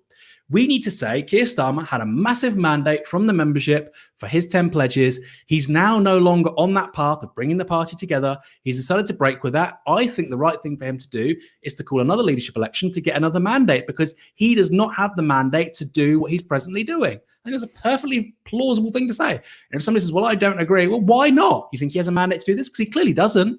I mean, why is that such a difficult thing to say? I think that's a more meaningful form of opposition than to say on the one hand, yeah, he should resign, or on the other, you know, like John's saying, it's about ideas. Talk substantively, come on. And we're gonna have another Zoom rally, you know, from the Socialist Campaign Group. Great, Zoom rally. Haven't been on any of those the last year. No, I understand, of course, there are limits because of coronavirus. I'm not shit talking some really great people in the SCG, but that's clearly not going to make that much of a difference. And so perhaps what can make it, because I suppose if John McDonnell says, "Oh, what should happen now is there should be a leadership election," I think that would. I didn't say that. He should explicitly say, "You don't have a mandate for this," and clearly, if you don't have a mandate, you should go back to the membership. That's what he should say. I don't think you need to say. But that is saying there should be a leadership election. No. Or you mean you want him to go back to the members in some sort of like plebiscite? Or no, or you just say, you get a clear statement from Keir Starmer saying, no, I still believe in party unity. I still believe in the 10 pledges. And you have to concretely show us why. And of course, then if Keir Starmer says, no, I won't do that, then of course you have to call for the guy to resign. I mean, then it starts to look really ridiculous. No, I won't promise to bring the party together. No, I won't try to unify the party. No, I won't, actually. But I think you're just, I mean, for me, if he says that at this point in time, and he's, if there's a time limit, if he has not done this by X, Y, Z. What time limit? What time limit? Not a time limit. But so he says Keir Starmer has to restate this. I mean, he probably would say that here, Keir Starmer should restate the 10 pledges, fine. But you're saying he should say that with a threat. Otherwise, we'll have this leadership election. And not what I'm threat, saying is because they can't. They're not a threat. Saying it's not a threat. It's a piece of advice. If you want to do that, you need to get a new mandate. I think that's a perfectly fine thing to say. It's an observation. It's not a threat. Wow. When it comes to, we'll talk about leadership elections a bit more in a moment, because John Trickett actually on the Owen Jones show, he strongly implied that a moment for a leadership challenge could be if Keir Starmer were to lose an upcoming by-election, which is going to happen in Batley and Spen. We'll go on to that in a bit more details, but that could be a moment of, I suppose, crisis for Keir Starmer, and a moment where his opposition in the party could get organised to potentially try and topple him at the extreme end. And there will be presumably some actions that can be taken in between doing nothing and trying to topple him. One more suggestion from the left, or demand from the left, was from Richard Bergen. So one of the most organised people in the Socialist Campaign Group. He tweeted today, "It's clear that the Labour leadership's current approach is not working. There should now be a special Labour Party conference where the leadership outlines its plan to turn this around and seeks the confidence of the party for it." Aaron, can I go to you for your take on Richard Bergen's demand for a special Labour Party conference? Well, I don't know. I mean, I'm not a party bureaucrat. I mean, maybe procedurally, maybe that's the most effective way of either getting him to uphold something, stick by his pledges to unify the party, or to have another leadership election. I mean, I don't know the sort of the bureaucratic technicalities at play here, the niceties of Labour Party bureaucracy. I mean, it sounds quite strange. It sounds quite weak. I mean, maybe you can make the argument for it, Michael. Although I did see you sort of tweeting that you thought it was. Well, I don't think it's a particularly good idea. But my issue here isn't really because when people say, "Oh, that's weak, you should be doing something stronger." I mean, the left are in a very weak position in the Labour Party. For me, at the moment, the idea what the left need to be doing is basically holding space, building coalitions, so when the time is right, they can challenge for the leadership with a decent candidate and a decent coalition behind them. This idea that, the action has to be extreme, otherwise it's pointless, I don't really buy, because what's the point in taking an extreme action when you're just going to lose and isolate yourself? I think probably a leadership challenge now, unless it was around someone like Angela Rayner, someone who was a bit more unifying than people on the left of the party, potentially John McDonnell, I think that could be a curveball. But if it was someone like Richard Bergen or Ian Lavery or whatever, I think they would lose very badly, and it would energise Keir Starmer. So my problem here isn't that this is a weak demand. My problem with Richard Bergen's suggestion here, which I tweeted, is that, I mean, it just doesn't. One, it's not going to happen, I don't think. And two, it's just not very attractive. I mean, I don't think members really want a special conference. No. This idea, I think people assume that the Labour membership is full of people who want to go to a big conference and get really angry at Keir Starmer. And that's not true. I mean, all the polls of the party membership, until very recently, I mean, obviously we haven't had one since he tried to get rid of Angela Rayner, but they do show there is still overwhelming support within the Labour Party for Keir Starmer. They want to give him a chance. And even though, sacking Angela Rayner has destroyed his relations with the left and people who follow the party closely, and with MPs, that's what's quite important in this situation, and potentially trade unions, I don't think it's going to dramatically mean that there is a big demand for a massive member conference where everyone says, "Oh, Keir Starmer's gone too far for the right, therefore let's rein him in." You disagree with me there, do you? There are many people across the country, whether it's in Wales, Scotland, all parts of England, they were running in these elections, whether it was Metro Mayor, Police and Crime Commissioner, Council, whatever. And a lot of people did really good work. And actually Labour did quite well in many places. And that was in spite of, not because of Keir Starmer. And he's made the last 48 hours all about him. He's made it all about Westminster, rather than the fact that in Worthing, amazing success by activists there. Councillors being picked up in so many places, or the Andy Burnham win, or the result in Salford. He's decided to basically say, none of that matters. It's all about me. And it's all about this psychodrama that's going on within my office and my relationship to my deputy leader. And, I'll get people out who will back for me. I'll get them on the media to basically call you all useless pieces of shit. And I do think for many people, Michael, I don't think even on the left, I think if you're standing as a councillor and you've just lost by 50 votes, or if you've been canvassing for 3 weeks for somebody you really think would do a great job, and you see Keir Starmer acting in the way that he has, I think you'd be very angry. So no, those people might not support a special conference, but I think he's lost a great deal of faith and credibility from people across the Labour Party, MPs, councillors and members, and that goes well beyond the left. The point is, there is nobody else. If there was an alternative leader from the centre-left, like you say, who could be something of a consensus politician.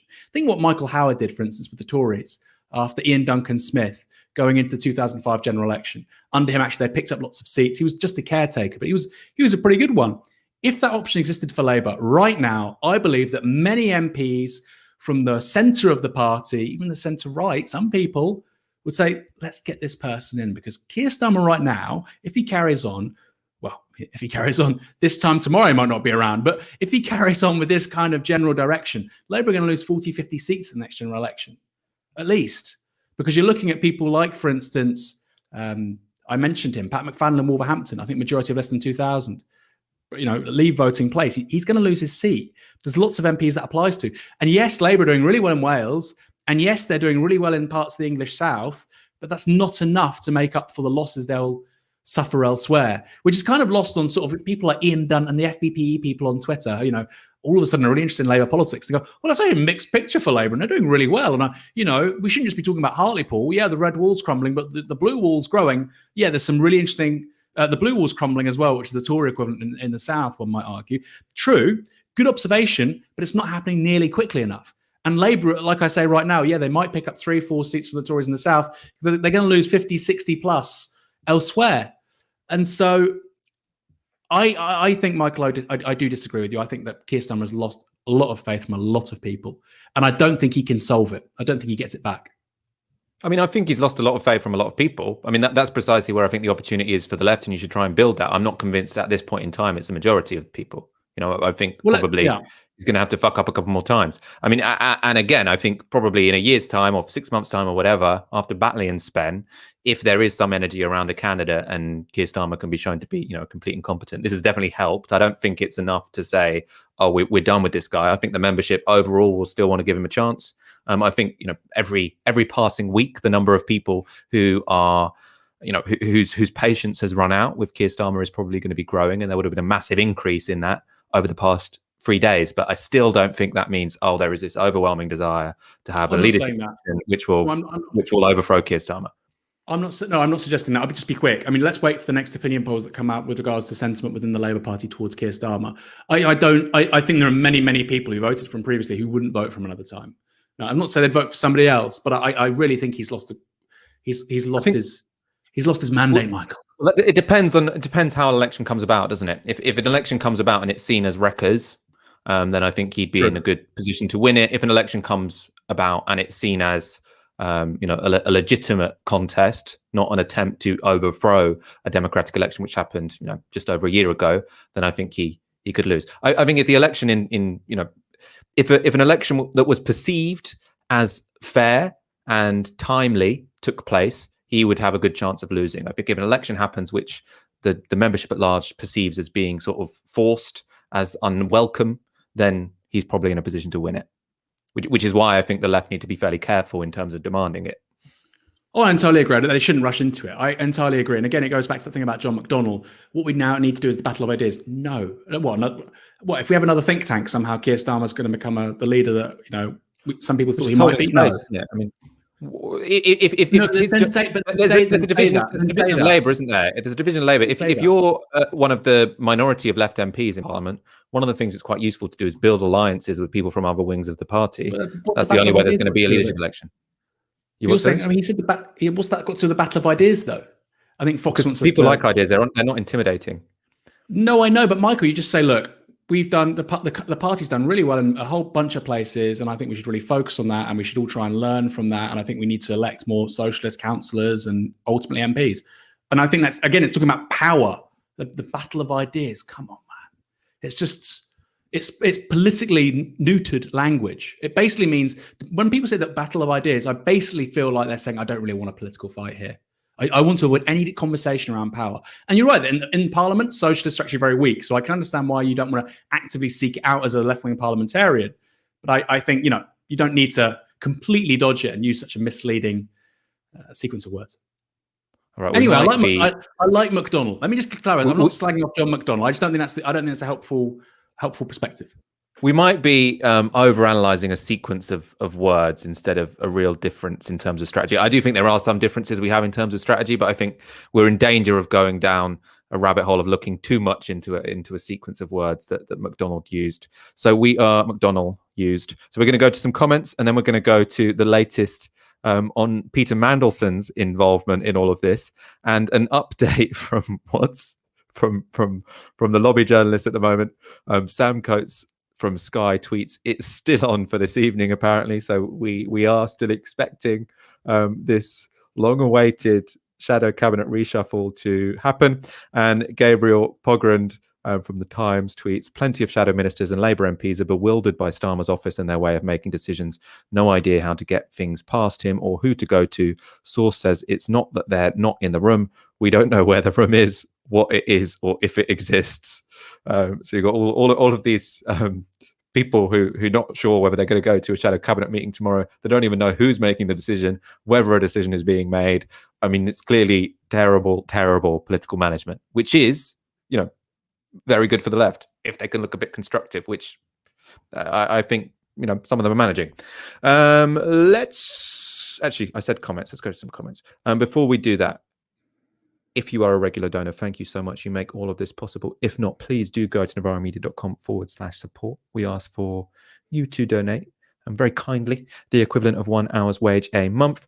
And we have some big donations on the super chats, which we really do appreciate. Michelle Ratio with £41 and a £20 super chat. Thank you very much. That is so kind. And over in the Twitch chat, Spinwood says, Dave Ward had a great quip re the Rayner promotion stuff. So he was talking about it being fire and rehire, which, to be honest, it is fire and rehire, isn't it? Because they've fired Angela Rayner and now they're going to rehire her in an unspecified position. So that's actually, it's a good quip. It's also just factually what's happened here. Obviously, her income and livelihood isn't at risk in the same degree that many people are who are threatened with fire and rehire. I don't want to belittle the trauma of being subject to fire and rehire for people where their income is at stake. Peter with Fiverr says Lamy could be leader after Starmer.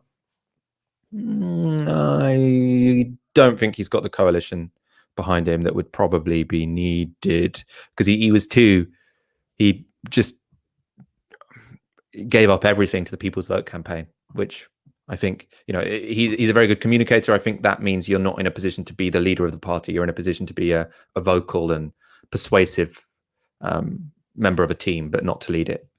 Is my particular figure or position on that. Stuart Brown with $4.99. I couldn't vote Labour this time. I stayed at home. What Starmer is doing sickens me because it reminds me of Kinnock in the 80s and worse policy. And Callum Watt with a tenner. I've just been elected Labour and Cooperative Councillor in Lincoln last week. Thank you for the work that you do to keep our members and our politicians better informed. Congratulations, Callum Watt. I've just been elected Labour and Cooperative Councillor in Lincoln. Very, very exciting. Very good to hear. Do you want to come in on any of those before we go to Peter Mandelson, Aaron?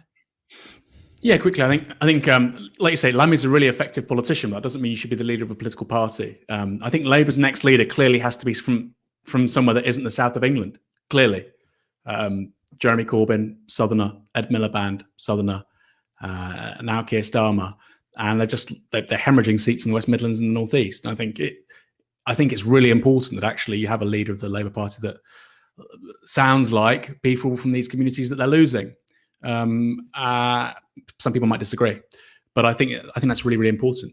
Politics goes beyond Westminster. And that's not to denigrate London. It has its own problems, but I really think that's critical now. I think ideally Labour would have a woman leader, and ideally they wouldn't be from London. And of course that's why at the last time of asking, I voted for Rebecca Long Bailey. So don't blame me for all this.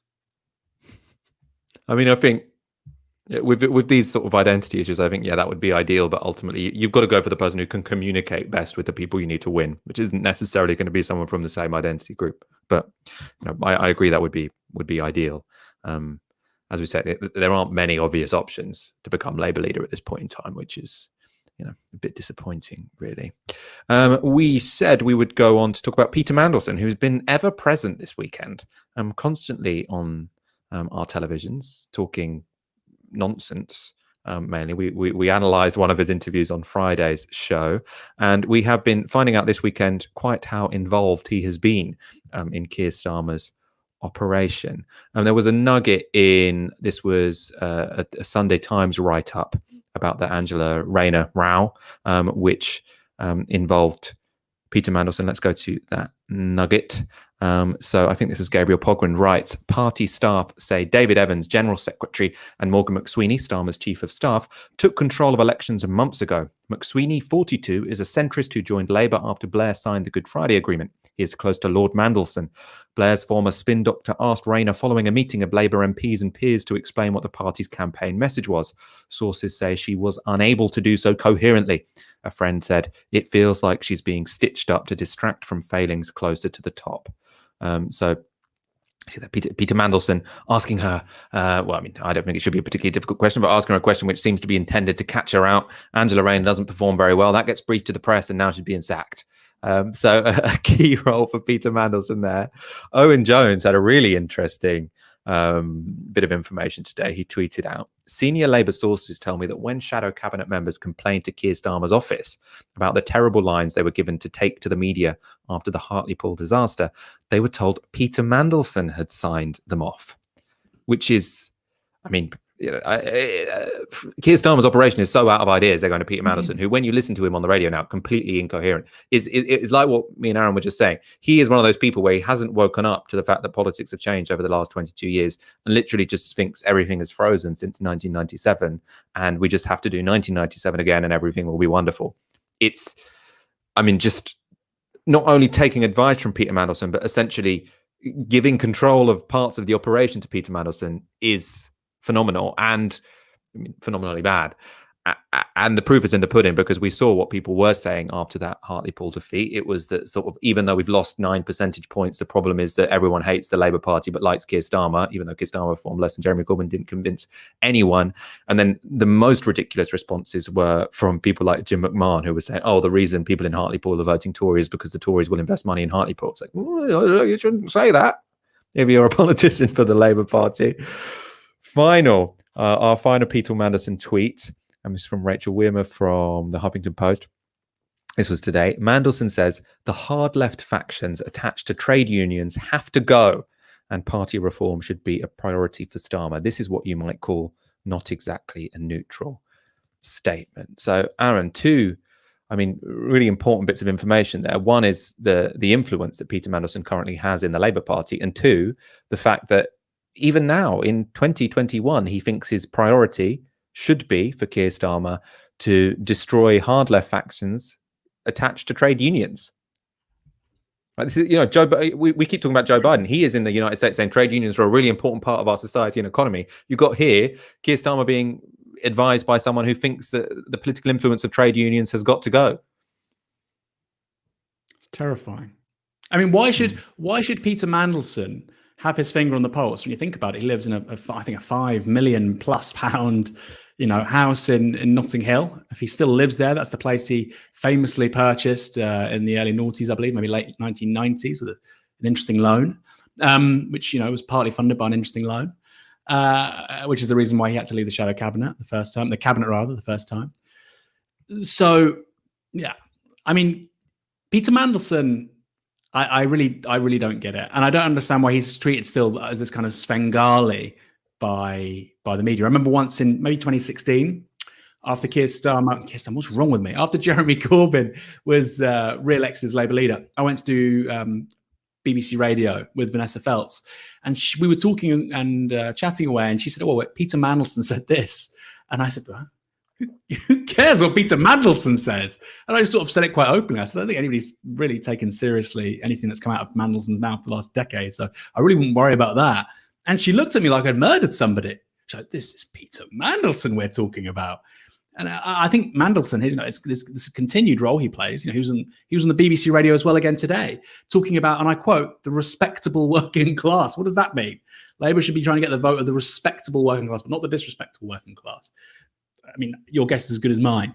But, he exerts the influence. He personifies everything that's wrong with British politics, not just as an operator, not just his lack of ideas, but this kind of interface that he operates through between media and politics. He has the influence he does because he's on the quick dial for so many producers and presenters and editors, and it's really sad because he's got nothing important to say.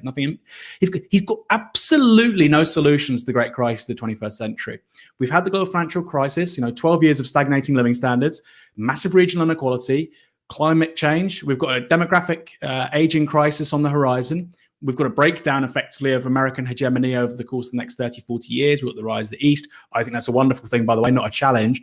But in any case, all of these new contexts, he hasn't got any ideas. It's crazy. And all he'll say is, well, we just need to reduce tax. And he always wears these lovely, immaculate Sprioni suits, lovely £200 haircut, very calm, very, cut language. He'll have a Mont Blanc pen. Well, we need to do this and we need to do that and we need to do this. It's like, this in no way relates to people's lives. That's why, he was connected to the original sort of Stronger In, I think it was called, campaign during the Brexit referendum. He was then attached to the People's Vote campaign. The candidate he would have wanted to win in 2015 was Liz Kendall. In 2016, it was Owen Smith. People like Peter Mandelson don't win things anymore in politics. And you can say, well, neither did Jeremy Corbyn. But Jeremy Corbyn was the Labour leader who was responsible for, and I think this will happen, if we have a general election in 2024, Jeremy Corbyn got the highest share of the vote for any Labour leader by then in 23 years. That's a lot more than what Peter Mandelson's done since 1997. And again, it goes back to 1997. It wasn't just Peter Mandelson. It was a bunch of people, so many people. And we kind of replicate this neoliberal myth of the genius and so on. No, to do something like that, to win a massive majority, takes real collaboration from many, many, many, many people. A good Marxist understands that. You can't achieve anything without collaboration. There's always a socialization of production for anything that's actually hard to do. And that includes winning general elections. So this idea that the Svengali, he knows what he's talking about. I don't care. It's one opinion. Ask Bill down the Dog and Duck. He's got just as valuable opinion on this as Peter Mandelson, in my opinion. The Stronger In People's Vote point, I think, is really important because, people talk about Peter Mandelson like, oh, you might not like his politics, but he's a winner. I mean, what has he been involved in since 1997? Campaigns which lost, right? The People's Vote campaign was the biggest disaster in British politics in a generation, right? I mean, you could say actually Peter Mandelson was successful because all he wanted to do was bring down Jeremy Corbyn, and actually quite successfully the People's Vote campaign did destroy Jeremy Corbyn and the Labour Party under Jeremy Corbyn. So you could say actually he's a strategic genius, or he runs losing campaigns. In this instance, I mean, one thing we can say about him is either he's completely incompetent or he cares more about destroying the left and factional fighting than he does about Labour performing in any kind of general election. So in either of those situations, the thing Keir Starmer should do is not really trust the guy, right? It is not really have him signing off people's lines on important political moments when you've got shadow cabinet members going out on television saying, oh, it's Peter Mandelson who signed it off, right? If Peter Mandelson signed it off, it's probably, something that you should not have said in the last 20 years in front of a television camera, right? It's irrelevant in this day and age. And this trade union stuff is so, I've said it already, but I do just think it is incredible that you've got, Joe Biden, someone who was on, still is on the right of the Democratic Party, but in much of his career, he was really right wing, right? And he has come to realize, not because I think he's had some conversion to left wing politics, but has come to realize that if you want to build a coalition in the 21st century, you don't disparage trade unions, you don't disparage public investment, you don't talk about the necessity of balanced budgets. And you've got these people like Peter Mandelson, zombies from a previous age, who are coming out and saying the only way you can possibly win a general election is to do exactly what New Labour did in 1997. And the whole thing, I've said embarrassing, Aaron said terrifying. I think they both are appropriate in this scenario. Let's go to some comments. Producer Fox is informing me that he thinks Keir Starmer is waiting for Tysky Sour to finish to announce the reshuffle. I hope he starts announcing it soon because my throat's starting to hurt. I'm quite thirsty at this point. Maybe I'll go grab a drink next time Aaron's in flow. Let's go to some comments. Mask88 with a $5. I regretted voting for Keir ages ago. I made the mistake of taking him at his word. Christopher, I'm sure there'll be lots of people thinking that at this point in time. Christopher Bowles tweets on hashtag Tysky Sour. Christopher Bowles, big fear of MPs right now must be that Johnson rushes the repeal of the Fixed Term Parliament Act and then immediately declares a general election seeking a new mandate after Brexit. Very possible. Could happen. Definitely could happen. Again, it's a very risky thing to do that. Remember Theresa May did that and it was appalling for her. Although Boris Johnson has been tested much more than Theresa May was. And then we've got to-dos. Cantwell with €10 as an outsider to the UK. Looked up Batley and Spen. Tory candidate was 3,000 votes behind Labour in 2019. Anything else I should know? That's a great question. It's almost like we planted that comment. We didn't, I promise. But we are now going to go on to the topic of Batley and Spen, because we're talking about this because Tracy Brabin has won the race for West Yorkshire Mayor. Tracy Brabin is the MP for Batley and Spen. Let's actually talk about her victory first. So she becomes the first ever woman to be elected as a Metro Mayor. Slightly embarrassing, it's taken this long, but it's very nice that now it's happened. Because she has been elected, it means a by-election will take place in her current seat of Batley and Spen, and this is potentially worrying for the Labour Party because it's tight. She won by 3,000 in the last general election, and Britain Elects have published an aggregate for the council elections in Batley and Spen. So obviously Batley and Spen is a parliamentary constituency, but if you top up the various wards in that constituency, they've said what would the result be in a general election if exactly the same people voted and in the same way as they voted in a council election. We can't necessarily say that would be the case, but let's get these up. Britain Elects is telling us, based on this aggregation, that if a by-election were to happen in Batley and Spen tomorrow, and people voted in the same way they did in this council election, the Conservatives would win with 39.9% of the vote. Labour would come a very close second on 39.6%. You can see the Lib Dems and the Greens doing quite well in these council elections. What Labour will be hoping is that in a by-election, the support for third parties will decline, which often happens. People see this as a neck-and-neck race, very high stakes. And so if you don't want the Conservatives to win and you were a Lib Dem or a Green voter in this council election, you will go over to the Labour Party. Right, Aaron, what do you think will happen in Batley and Spen? I mean, it's quite a difficult question, but what do you think? Yeah, I think, well, look, we just had a by-election in Hartlepool. Governments don't win by-elections generally. I think this is the 7th time now, if you include Hartlepool. I think in 100 years or something ridiculous. And of course, it's important to say, one of the times that happened was with Copeland. Jeremy Corbyn was the Labour leader. And not long after, we have the amazing result of 2017, where actually they increased their share of the vote by 9.5%. So things can turn around. However, it would be something special if Labour lost the Hartlepool by-election and then lost the Batley and Spen by-election. To do two consecutively, I mean, it's really important to highlight how unprecedented that would be. Really, really unprecedented. Batley and Spen, I think, on paper is easier to keep than Hartlepool. But that said, they thought that Hartlepool was a safe seat. That's why they parachuted in a political ally in the form of Paul Williams. Oh, yeah, he's a Romanian. Yeah, he doesn't live in the area, but he's not from the area. That doesn't matter because they'll win anyway. That was obviously wrong. And so I think they would be very remiss to have the same attitude in Batley and Spen, although can't rule it out.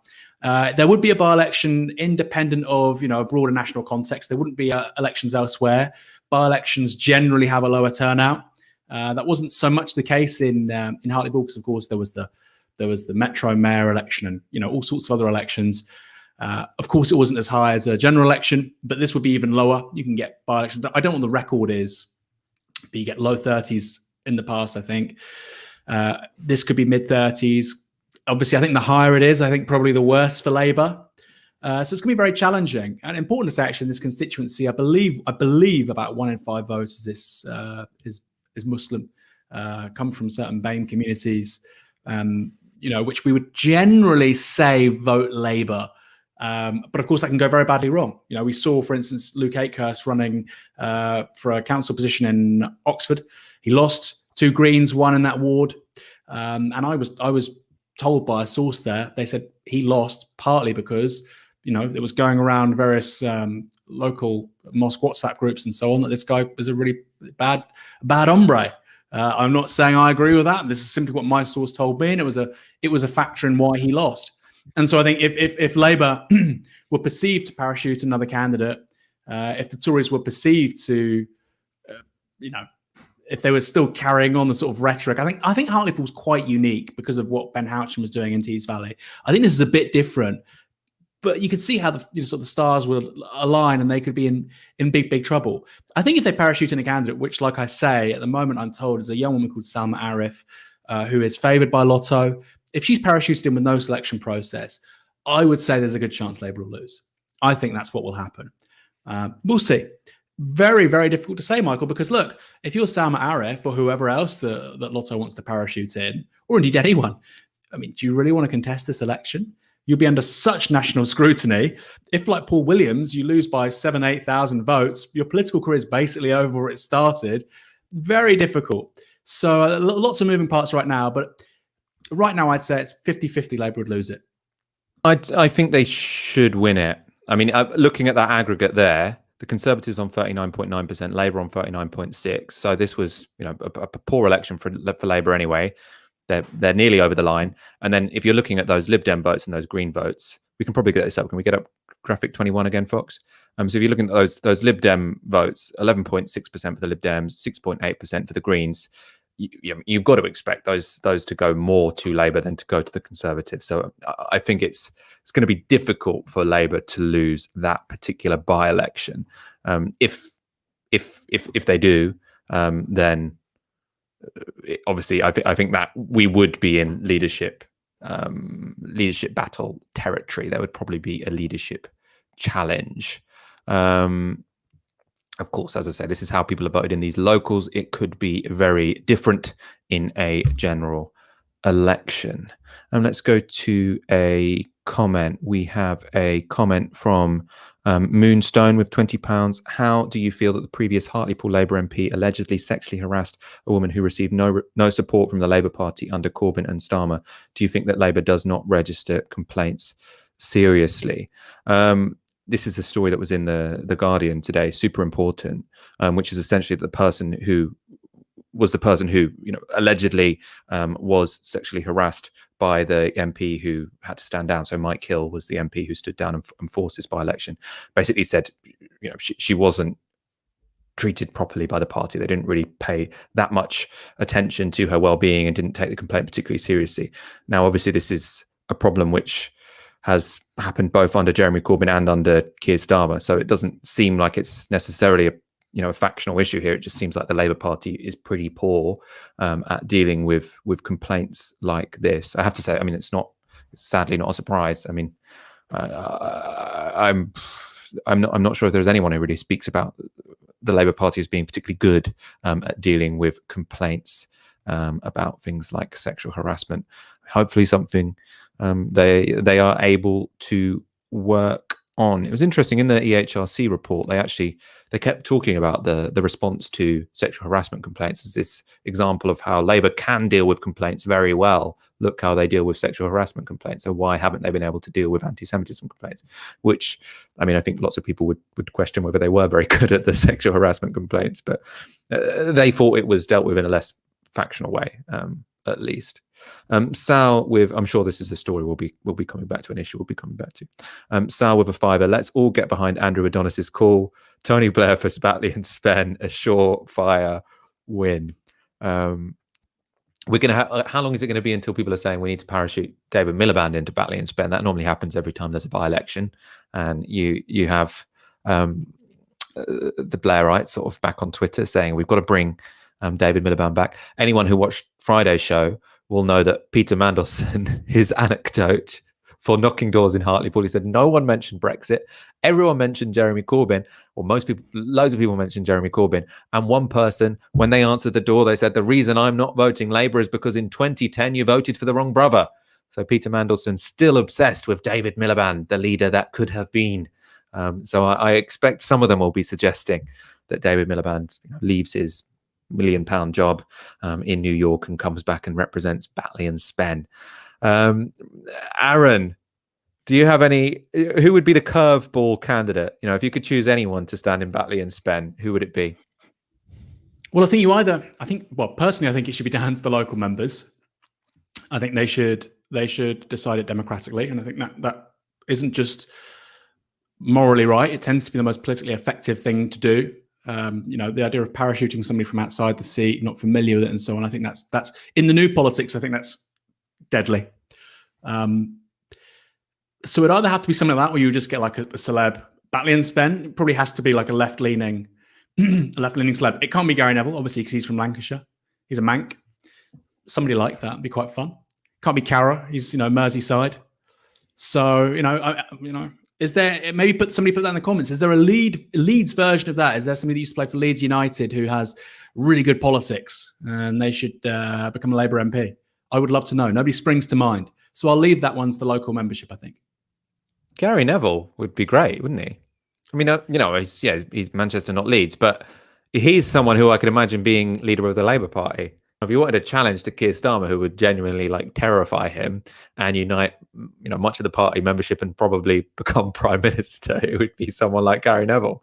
I mean, he's probably the person we've played more clips of than anyone else over the past 3 weeks because of all the issues with the European Super League, and he has come out so articulately with a critique of it that I think if he were to stand, he would be incredibly successful. Michael, the other thing you can imagine, I suppose, is Andy Burnham becoming an MP and then Gary Neville becoming mayor of Manchester. Michael, you don't understand the rivalry between Leeds United and Manchester United. You think he wouldn't get elected on that basis? You just don't get it. No, I don't. Gary Neville would probably never run anywhere near Leeds or Liverpool, I think. Just my view. I might be wrong. Maybe, again, put it in the comments. Maybe I'm wrong. I think he would be an amazing, and I think he would actually want to do that. I think if Burnham re-enters national politics, I think Gary Neville would be an amazing mayor of Manchester. And we've not had that yet. It's so interesting because, and by the way, I have no problem with celebrities in politics. None. It's just terrible celebrities with bad politics that I have a problem with. But if you think about, there's been many good people in the United States who've done activism with the DSA. Was it Cynthia Nixon? Mm-hmm. You know I'm talking about? Yeah, Cynthia Nixon from Sex and the City. She challenged Andrew Cuomo to become governor of New York. Great. I'm not sure which. I'm sure there's a radical celebrity that we can coax to challenge Sadiq Khan in 3 years' time. That's what I'm hoping for. You know what I'm going to call it here, Michael? Ash Sarkar. Sick. Yeah. Ash Sarkar to challenge Sadiq Khan in 3 years' time. Mayor for London. Amazing. It was right in front of me. Why was I searching for this radical celebrity? It's like Paulo Coelho in the Alchemist, Michael. And he finds the treasure, and it was where he started the journey. Let's look at some more election results. We can go on to the Greens winning big in Bristol. These were very, very impressive results, actually. So in Bristol, the Greens have won 13 seats from Labour, which brings the Green Party into joint first place.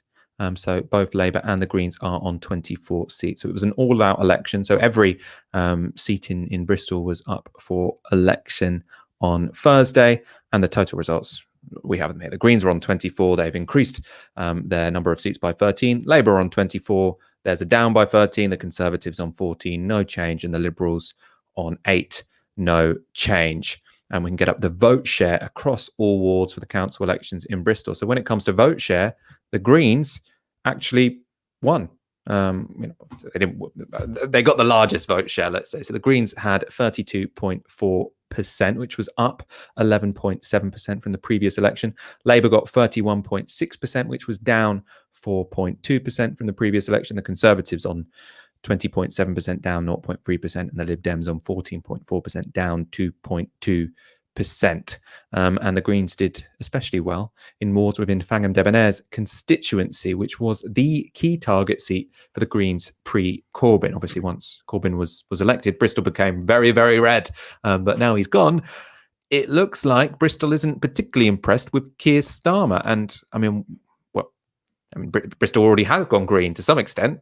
They are now going to be the joint largest party with Labour on the council, but presumably, we could soon see a Green mayor of Bristol. Obviously, Marvin Reeves was re-elected this time around, and Green MPs in Bristol as well. Aaron, this is a pretty significant development, isn't it? Yeah, it's huge, really huge. Only three Labour councillors in the Bristol West constituency, which of course, there could be boundary changes, but that's a pretty remarkable indictment on Labour in the city. Of course, Marvin Rees is very similar to Sadiq Khan in so much he was a bit of a poster boy for the kind of soft left / centrist, Labour factions. I mean, it's very difficult to place these people generally. They're not Blairites, but they're most certainly not on the left either. And they have a kind of very managerial, progressive, pluralistic politics. And just like Sadiq Khan in London, Marvin Rees has kind of been found wanting. You know, he struggled to win the mayoralty, and then of course his genre of political leadership, he's defined Bristol Labour, again found wanting. And so I think, you know, it's really undermined the kind of the trajectory they and probably many around them thought that they were on, which is, you know, we are the future of the Labour Party post Corbyn. People like Marvin Rees, people like Sadiq Khan. Actually, people want concrete policies. They want politicians who are really connecting with them emotionally. They don't want the kind of early 2000s vacuous, you know, suited bullshit. And I personally think that's the politics of Marvin Rees. I'd like to be proven wrong, but I'm just going on what I see. So yeah, it's hugely interesting. You know, I don't think that the Green Party will win Bristol West at the next general election. The majority is, I think, something like 27,000. After 2017, it was 37,000, something like that. But what I do think is that they'll have a really good go at it. And I think they'll get a couple of really strong seconds at the next general election. And all of a sudden, those are marginals. And I think if you were to place a bet right now, which seat is the most likely to have a second Green MP after Brighton with Caroline Lucas, I think Bristol West is probably a good bet, although it probably won't be at the next general election. That said, who knows? You know, we've seen some incredible swings in British politics over the last 10 years. I mean, most memorably with the SNP in 2015 when they wiped out Labour in a bunch of really safe seats. So it could happen. You know, it could happen that at the next election, the election after that, the Greens pick up a couple of MPs in Bristol. Don't write it off. Very progressive city. I mean, we're in a difficult situation at this point because we've got no idea when this shadow cabinet reshuffle is going to be announced. If it's going to be announced at sort of 10:30, which is sort of after when the papers go to press, it might be that Keir Starmer doesn't want this on the front pages tomorrow. Then we'll probably do it on tomorrow's show. If it gets announced, we don't want it to get announced 5 minutes after we end the stream. Aaron, what are they waiting for? Well, when do you think this shadow cabinet reshuffle is going to happen? Do you think they're waiting? Do you think they're waiting? Well, the line is that a lot of people are refusing to move. Yeah, because I don't think they are waiting because they can't really control when this gets announced. It's that they haven't worked out who's going in what position. They haven't got the political authority to tell people like John Ashworth or Angela Rayner, like you're going here. They're like, no, go fuck yourself. No, I'm not. What are you going to do about it? Especially actually because he is taking on, because John Ashworth and Angela Rayner are both, you know, from the GMB faction, right? So he's taken on a really powerful faction that wasn't actually that hostile to him. Maybe did a couple of negative briefings about Jenny Chapman, his political secretary. Maybe they did. We don't know that. He's gone to. I said, mate, yeah, but they've gone to war with GMB, right? Over this. It's so bizarre. And yeah, now his political authority is completely, you know, is catastrophic. They've got to find a promotion for Angela Rayner, but no one else wants to get the demotion. Like, what were they thinking? I mean, it's also incredibly dangerous to brief beforehand who's going to go, because they've already briefed, you know, Annalise Dodds is going to go, Lisa Nandy is going to get moved. As you say, Johnny Ashworth is going to get moved. Now, if this doesn't happen, we know that the shadow health secretary isn't Keir Starmer's chosen shadow health secretary. They're just the person who refused to move, right? And we know if Angela Rayner ends up as, you know, the shadow education secretary or whatever, then that's not because Keir Starmer wanted her to have that job. It's because she wouldn't accept this made-up job that he just invented about social care. This is not to disparage a potential position for shadow secretary of state for social care, but it's not actually an office of state. It doesn't exist yet, so that is a demotion. So whatever he puts her in, it's like it looks like a defeat. You know, it's embarrassing. Well, there's a reshuffle. Maybe you remember this, Michael. Very early on in the Corbyn leadership, I believe it was 2016, and it took really long, and it was briefed really late, and the whole lobby, because you've not made us the centre of attention. We matter more than anybody else, and the fact that you've done this so late and it's taken so long to conclude, Jeremy Corbyn must resign. You know, see how this is being covered by the BBC. LBC, you know, if this was Jeremy Corbyn, you'd have LBC, the political editor, and you'd have all the hosts go, this is why Jeremy Corbyn can't run the country. Nick Ferrari frothing. Why haven't they done the reshuffle yet? It's 5-9. Right, but of course it's Keir Starmer. Well, we'll see what's going on. I don't know. Because of course, you know, there's a very a huge double standard here. Important to say as well, Michael, it's not just on Keir Starmer. Keir Starmer's staff are really inexperienced, generally not very good people. Ben Nunn, the party's director of communications, did a piece on him for Novara Media when Starmer first won, or during the campaign, actually, and another piece for Huck. Ben Nunn, his political smarts, not that great. Another guy, Chris Ward, previously worked alongside Chris Leslie's wife, on good terms with Chris Leslie, so sources tell me. And so again, the political judgment of these people, their skill set, their competence set's quite questionable. And I think there's, we're in a perfect storm of really incompetent office staff and a really incompetent party leader who seems to be very sleep deprived, possibly even drunk. Because how else do you make sense of such preposterous positions and decision making? We are going to, at this point, show a video which has gone very viral today and really divided opinion. Lots of people have sort of complained about the comments that it's led to. I think it's actually very interesting sociologically. It's a clip of the BBC talking to voters in Hartlepool. Malcolm, you're a traditional Labour voter. How do you reflect on this by-election and how you decided to vote in the end? Well, I suppose it's like for Hartlepool and the likes of Labour, it stems back to your granddad, your dad, and it's passed on to you. You vote Labour because we're working class, etc., etc. And now we're getting to a stage where you can sort of think for yourself. We've had enough of Labour. They've just wrecked it. Everything. Wrecked it? Wrecked it. Totally. The hospital. We haven't even got a cell where we can lock someone up on a night. We haven't got a court where we can take them to court. What's that all about? We're a big town, aren't we? Yeah, you've got to have these police. All the police have gone. Okay. The hospital one's one for us because we had the option to give birth to our second son in Hartlepool. But we decided against it because there's no doctors and no theatres and sort of if there was anything went wrong, God forbid, we'd have had to go to North Tees.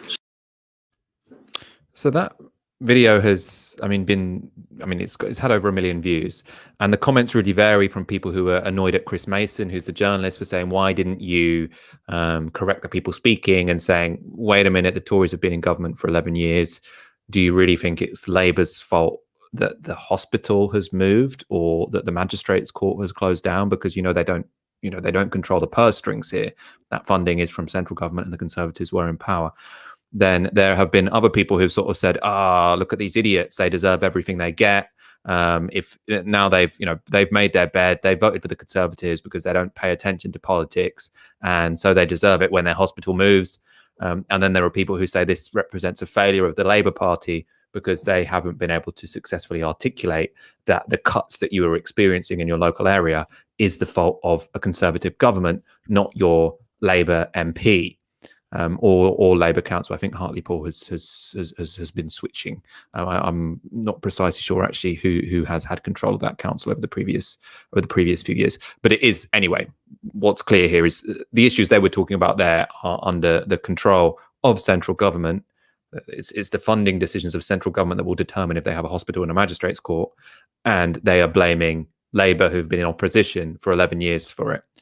Aaron, what did you make of that particular video? I mean, some of the moralising around it obviously was not helpful, but it's incredibly sociologically interesting, isn't it, when you've had people who have lived under a Conservative government for 11 years and are blaming Labour for the closure of hospitals?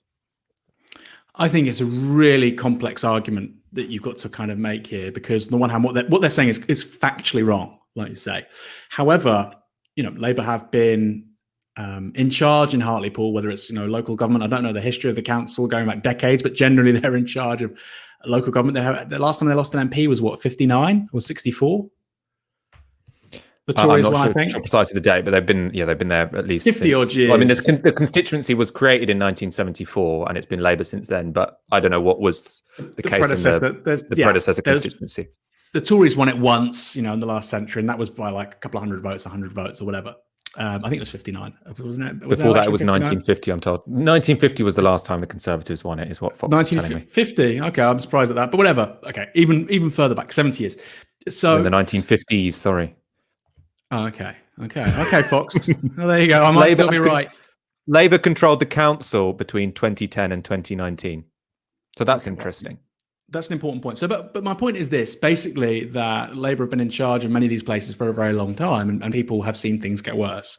And so that they may be wrong to identify, for instance, the local council mismanaging something, because the reality is there's been a 2/3 cut to local, government funding since 2010.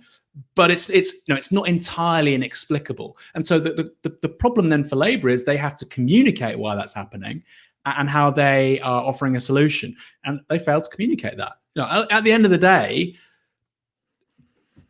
voters are going to be misled by the Tories, by the media, and you have to try your best to get the message across. Now, one of the answers to that with Jeremy Corbyn, with the Labour Party after 2015, was saying we're going to have a massive membership. We're going to mobilise them so they have credibility when talking to people in their communities to say, actually, this isn't true.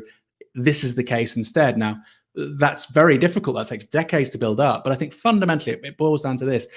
Those gentlemen responding in the way that they did, I think, shows a complete failure of the Labour Party over the last 40, 50 years to engage in meaningful political education at a local level.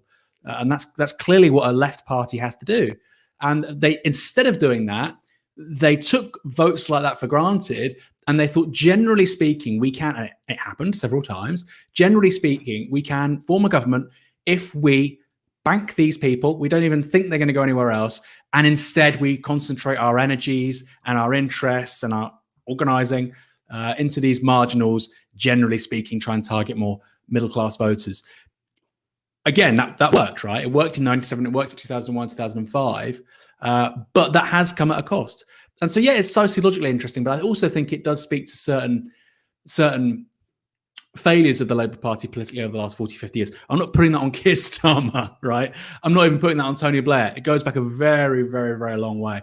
How does the Labour Party, particularly now in the 21st century, try and do that and circumvent the media, particularly the print media, in a way that's effective? That's $1 million question. It was a question that actually Jeremy Corbyn was trying to answer.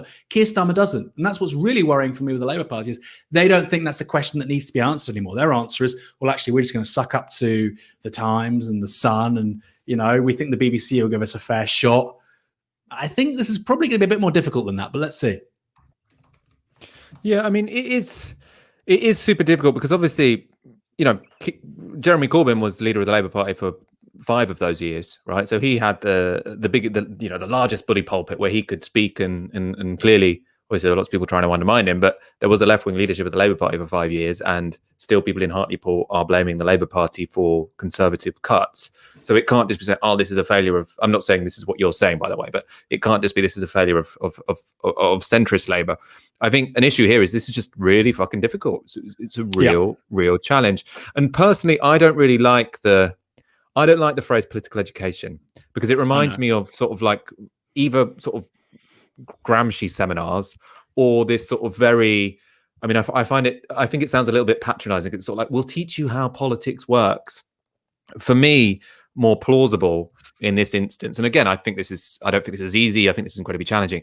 But I think if you were to have a proper campaigning MP, a proper populist campaigning MP who people really recognize as representing the town, a bit like Andy Burnham in Manchester, right? Yeah. Andy Burnham in Manchester is famous enough and has enough personal legitimacy and weight to be able to make the case very strongly that if there are cuts to Manchester's bus services, etc., people will be able to blame the Westminster government because it's the Westminster government's fault.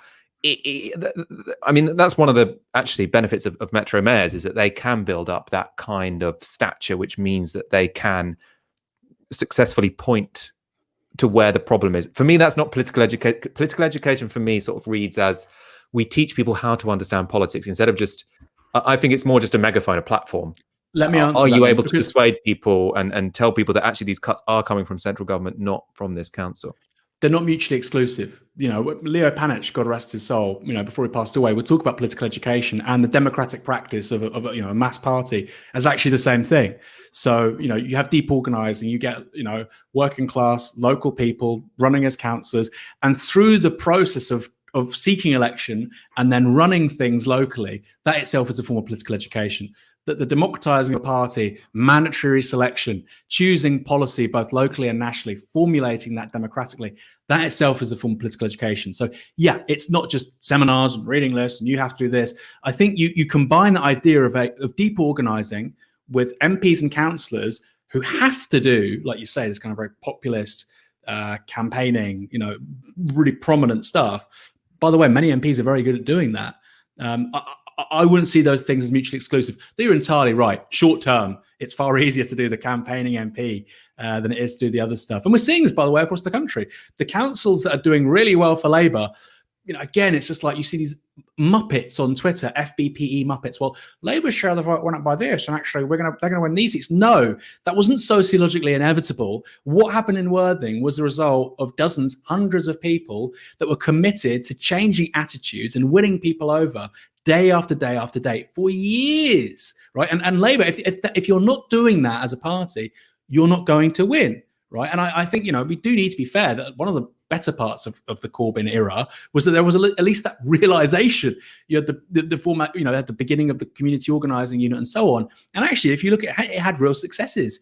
If you look at the by-election in Peterborough, people repeatedly said, had it not been for the community organising team, had it not been for that flooding of canvassers, we would have lost that. And we would have had this conversation we're having now about Hartlepool, we would have had about Peterborough in 2019. And that's only short term. And clearly you can't do that all the time. You can't just flood everywhere with activists. But the fundamental basis of that is connection, talking to people on an emotional level, having somebody from the area trying to represent it. That's really going to cut through.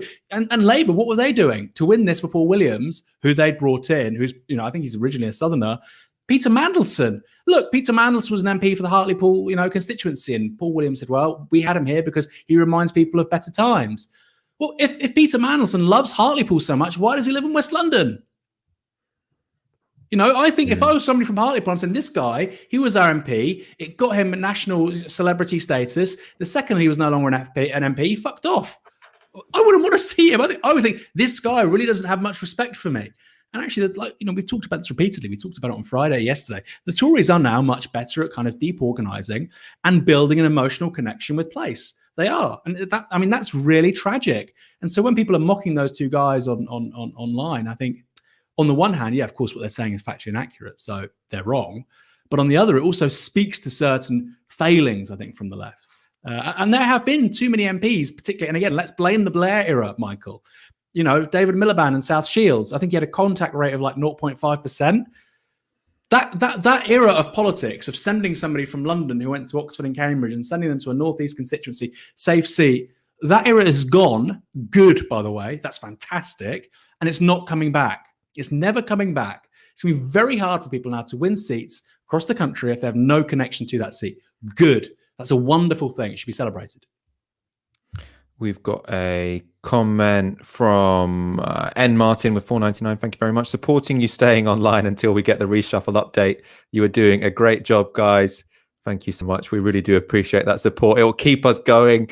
We've still got no idea when these announcements are going to... Well, I say announcement is actually the wrong word because it's not they're waiting to announce it. They need to work out how to do the reshuffle because everyone's refusing to move. I wish I was a fly on the wall at this point, I have to say. Thomas Smithhurst with $4.99. Sure, it's the Tories' fault things are bad in Hartlepool, but it's not like it was the city of gold under Blair. That's a very interesting point. I think probably lots of complaints that people have in Hartlepool will, go back to the Blair era. The deindustrialization happened under Tony Blair. There wasn't active industrial policy which tried to make sure that there was broad-based growth across the country. At the same time, the hospital did move in 2011. I think the magistrates' court was moved in 2017, I've read. So, the concrete changes that they are talking about right there were a victim of the coalition government and the governments which followed that, not Labour policies. So while I think there are many, many, many legitimate complaints that people will have in, especially post-industrial parts of the country with Tony Blair, again, we do need to sort of distinguish between the austerity agenda and the neoliberal agenda, which I suppose in practical terms are very much lived in the same way. Can I say something quickly, Michael? Yes, you can, Aaron. Please do. Important to say this, Paul Williams, I believe, was one of the NHS clinical commissioners who pushed for hospital downgrading in Hartlepool. So that's a very concrete example, actually, of Labour participating in the kinds of political management that those two guys were criticising. They probably didn't know that, but there you go.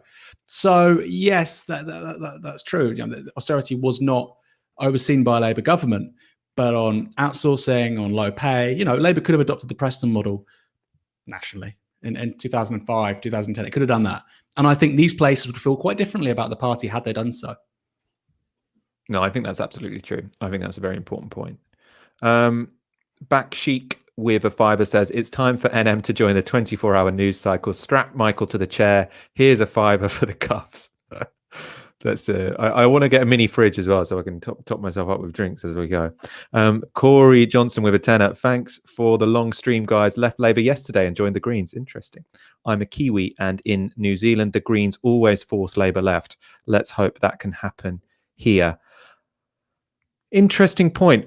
I'm pretty sure that New Zealand has proportional representation. So, I mean, again, the Greens can in this country definitely pull Labour to the left, but it's much more complicated in first past the post because the strength of the Greens can also help the Conservatives. Is this real dual problem, or the dual nature of a strong Green Party, which is that one, it can do this really important thing, which is pull the Labour Party to the left. The other thing it can do is hand seats to the Conservative Party. So that's why proportional representation is so much better, and why it's so much more functional than the system we currently have, which is actually a very good segue to my next section, which isn't quite about proportional representation, but the second preference voting system in the mayoral elections. Because one of the things that's great about the metro mayoral elections is that you don't have to feel that you are blackmailed into voting for the Labour Party. Because in constituency elections, if you live in a marginal, you'll be told quite reasonably, if you don't vote for the Labour Party, you're helping the Tories get elected. What's great about the Metro Mayor elections is that you get a first choice and a second choice. So in London, if you say, well, I don't think Sadiq Khan is great, I think he's too complacent, but also I don't want to let Sean Bailey in, you can vote for someone else as your first choice. So Sean Berry from the Green Party, lots of people did. Then Sadiq Khan as your second choice, and then you won't accidentally let in Sean Bailey. The second preference system, really important. We've done that since we've had these metro mayoral elections. It was also the case that in Cambridgeshire and Peterborough, the Labour candidate only won on second preference votes. So if it had been first past the post, the Conservative would have won. So Green and Lib Dem votes went to Labour in the second round, and that meant that the Labour candidate won the metro mayoral election. This is probably why the Conservatives want to get rid of second preferences. So they are now saying, next time around, we're changing electoral law. These metro mayors will be elected by first past the post. It's going to be terrible for the Greens. It's going to be terrible for the Lib Dems. It's going to be terrible for any minor party. It's going to probably be good for the Conservatives because the non-Tory vote, or progressive or left-wing votes, however we want to say, are more divided than the right-wing vote, especially with the collapse of the Brexit party. So this is why the Tories want to do it. And it's a really bad reactionary move. So one of the issues and one of the justifications we're going to hear from the Conservatives is that the reason we have to move away from this second preference voting system is because it's too confusing. It's too confusing to put your one tick in the first column and your second tick in the second column. And this time around, it's unfortunate because it was quite confusing, at least in the London elections. It was confusing in the London elections because there were so many candidates that there were two columns for the candidates, and then there were two columns for the votes. And this meant that in the end, 87,214 Londoners had their mayoral votes rejected. And that's because they accidentally voted twice in the first preference column. So that's a massive number of people, 1 in 30 people or 1 in 30 of all votes cast in that election, or the equivalent of Wembley Stadium, had a destroyed ballot. I think we can bring up a graphic of what those ballots did look like in the London mayoral election. I have to say, I found them. I mean, I'm pretty sure I managed to get it right, but I had to sort of double take and work out how to do this, which it means it's not a surprise to me that there were loads of spoiled votes. But what's very unfortunate is the Conservatives are now going to use this as an excuse to say, oh, second preference voting, too confusing. We have to go back to the traditional first past the post system, which inherently benefits ourselves. Very, very cynical argument. What they've done in previous elections is if you have all the candidates in a single list, then it's much easier to work out, I see, first column, second column, boom, boom. There were much fewer spoiled ballots last time around. So the problem is the two columns. All you have to do is put it on one sheet of paper. Potentially, you could make the barriers for standing slightly higher so that you don't have, all of these candidates who never had a hope in hell. Could you say you have to get a certain amount of signatures or something before you can get yourself on that ballot paper? I think that could be an option which wouldn't, inherently fix elections in favour of the Conservatives. Aaron, your take on this? I'm quite worried about this, actually. I think this is, really not good. Yeah, it's sad. I think it's one of the good things that the Blair government did was, change voting for, European elections became more proportional. Obviously, Holyrood and the Welsh Parliament, similar. I think they both have additional member system. In any case, not first past the post.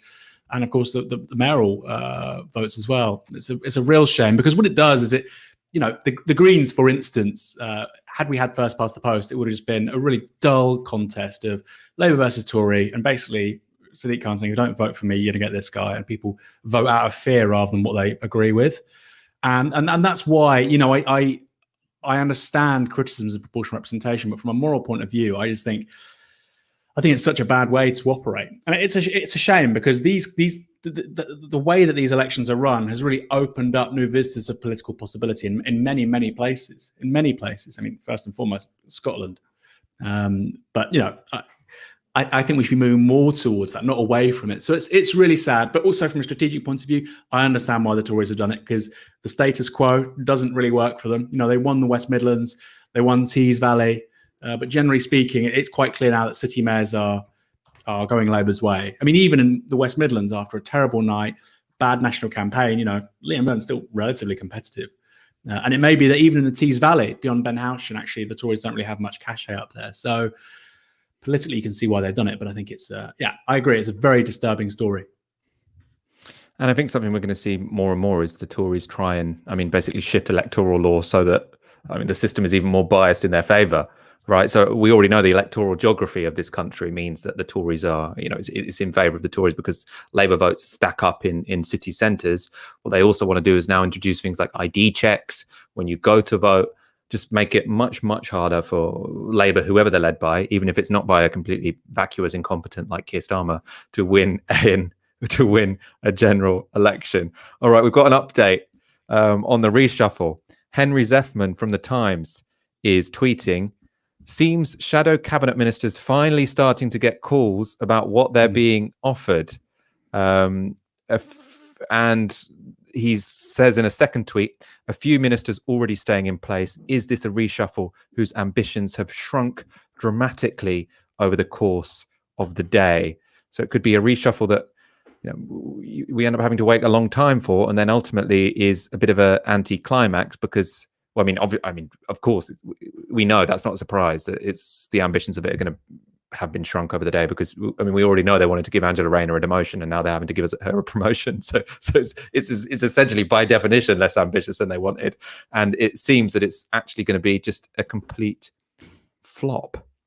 To-dos Cantwell with €10. Thank you very much. That voting paper is madness. In Ireland and STV, so that's single transferable vote, there is a single column which can be numbered 1 all the way down to the amount on the ballot paper. Also, that's 1, 2, 3, 4, etc. I think that's how single transferable vote. You rank everyone and then they redistribute it. We don't have that anywhere in this country, so I'm slightly confused as to how it works. But a good voting system, I'd be happy to learn it if it was introduced here.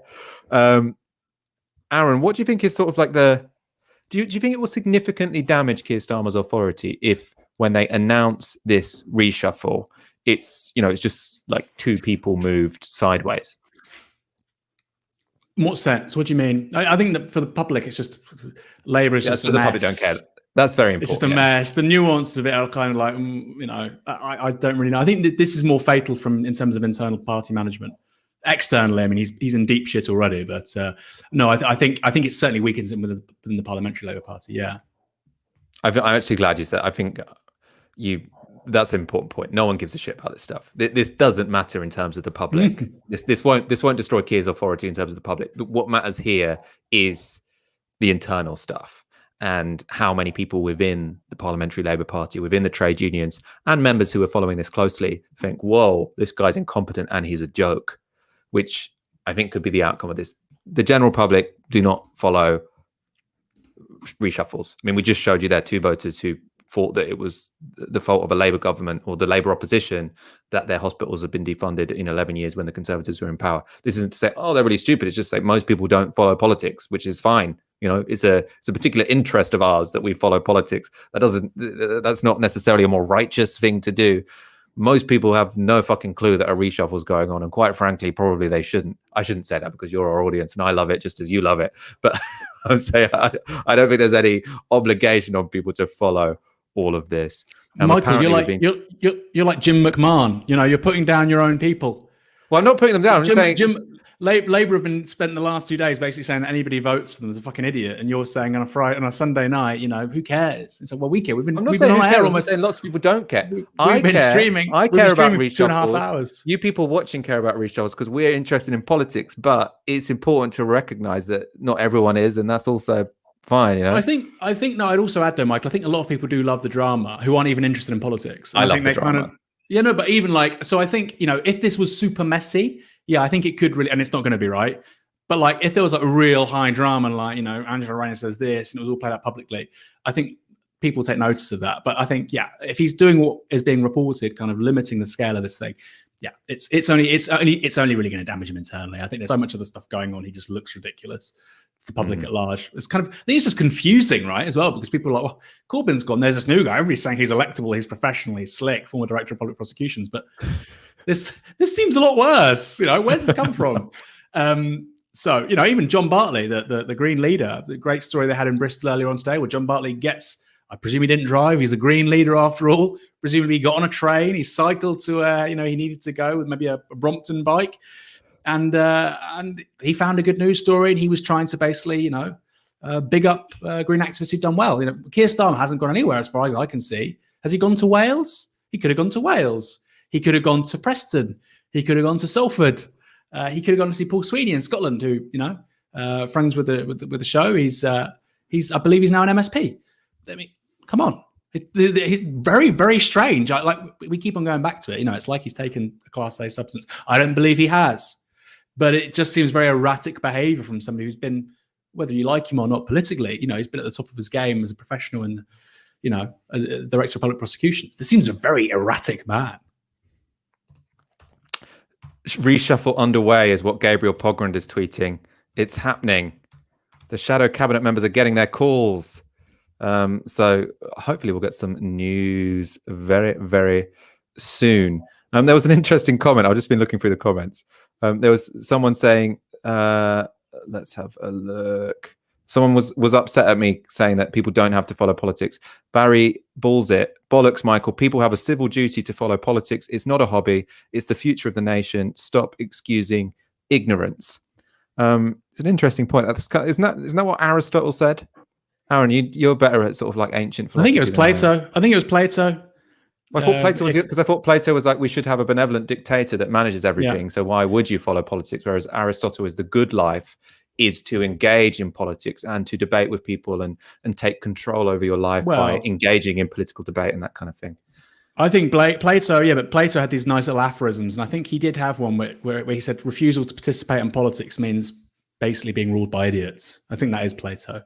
He had some great lines, Plato. Although, yeah, he loved autocracy. He said he was asked by one of his students, "Should I marry?" And he said, "Yes, of course you should marry, because if she's a good wife, you'll be happy, and if she's a bad one, you'll become an excellent philosopher." So Plato, funny guy. That's an interesting one. Amazing. Right. All right. They are going to come very soon now. I'm almost getting I want to crack open a beer now. I'm very disappointed that there's no cold alcohol to hand. I feel like the match is just about to begin. I need to almost roll back now. I said, "Oh, people don't follow reshuffles. They're boring." I love this shit. You love this shit. We are one we are one following this reshuffle, even though we can all recognize this is quite nerdy to most people. And so therefore it's not really going to affect the electoral chances of Keir Starmer with the general public that he's cocked up this reshuffle, but it will matter in terms of the internal management of this political party. Fabulous. Who would you, Aaron, hypotheticals, who would be the one person you would promote, and where would you promote them to? Where, you know, coming out of this, where could you think, if Keir Starmer made this decision, which, you know, and this is completely, you can be as ambitious as you want, you'd say, actually, this guy's serious. Maybe this whole cock up for the last 48 hours will forgive him. Maybe this guy is serious about power.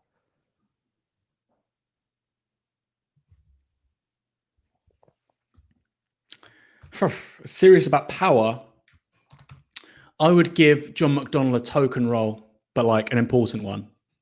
Like I don't know what it would be, but I would make him kind of a player in terms of policy formation. But he might not want the sort of to do the hard yards of being in the shadow cabinet. But you know, so I would ideally have him take Rachel Reeves' job, right?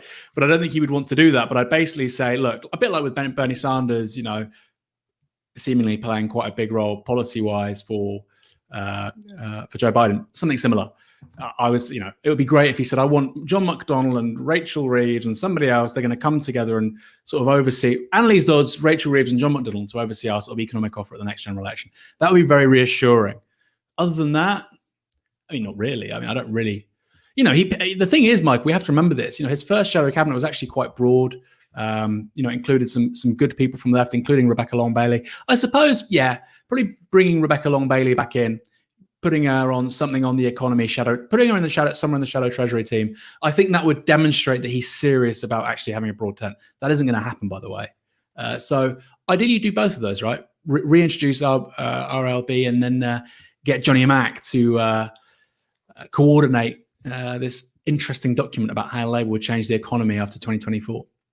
I think you're actually, because I was going to say John McDonnell to shadow chancellor, but I mean, I don't know if he wants to do it, but also there is an issue of you don't want to look like you're going back to the past. So I think you're absolutely right. It would be John McDonnell to Rachel Reeves' current role, which is shadow chancellor of the Duchy or whatever ridiculous name we give these Duchy things. of Lancaster. It's basically the brief where you get to do whatever you want, essentially. Michael Gove sort of plans the COVID response, and I don't know what he's been planning now. Brexit for a while, wasn't it? So that's what you give John McDonnell. You say he's our fixer. He's gonna do the big thinking. Well, I think at the Rachel moment, Reeves, he doesn't really do big thinking. Rachel Reeves is also, well, she's basically shadow under secretary to the Treasury. Is that correct? That's basically the role, right? That's Bridget Phillipson.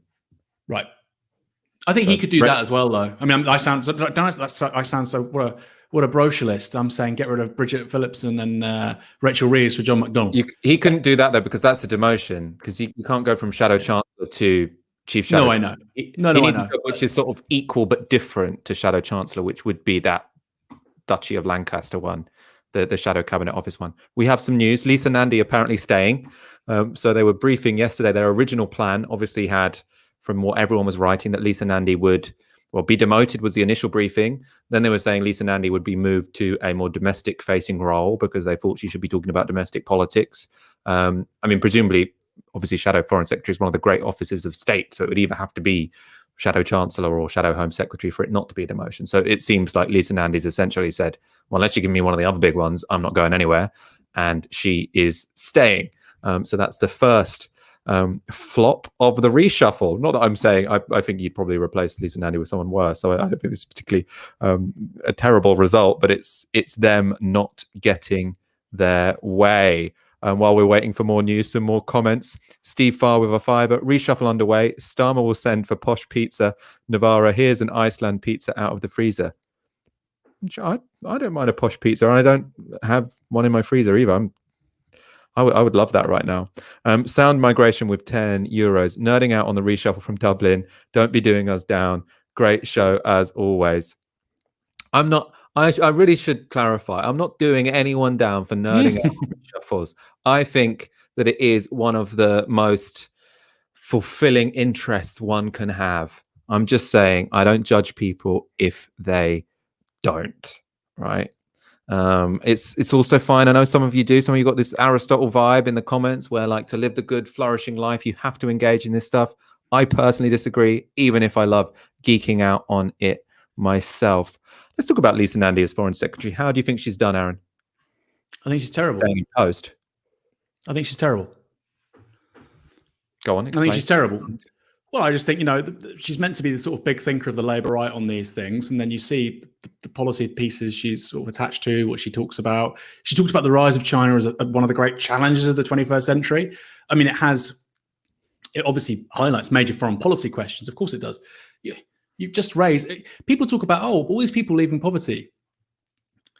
Actually, global poverty, measured by a bunch of ways, not measured by the standards of the Millennium Development Goals of the UN, but measured by a bunch of ways, has massively increased over the last 30 to 40 years. And if you don't include China in absolute terms, of course, I'm talking because there are more people. But if you take out China, the figures are staggeringly bad. It's a real indictment on the capacity of neoliberalism to actually improve people's lives. So, the Chinese state over the last 40 years has basically taken more than 700 million people out of absolute poverty. And you're calling that one of the great challenges of the 21st century. I think it's kind of cool that people aren't dying at 55 or dying in childbirth or entirely preventable disease, and that they can read and write, and that they're building a country of their own where people are housed and have education. It's not perfect. China doesn't have an NHS. I'm not saying it does. It's still a low to medium GDP country. But I would say that's still a good thing. That should be welcomed. So I find that kind of stuff strange. I think she's a neocon. If she's a neocon, and then she kind of attached herself to that Open Labour paper where they talk about like a peace corps. It's like this sort of weird political Frankenstein where you need to attach yourself to these woke sort of totemic policies. But we kind of know you're Donald Rumsfeld, reconfigured for the 2020s. So I think she's a very strange politician, personally. Clearly a talented woman, perfectly capable in the media. I can see how if you had a broad cabinet where you could put her somewhere interesting. I think she's got a great story on the north of England. And when she talks about Wigan, I think it's really compelling on towns. I think she'd be really good if you were saying, look, we want to deliver a really impactful industrial policy and regional policy, levelling up policy of our own, and we want you to be a big part of that. I could see that working. But foreign policy, no. Very bad.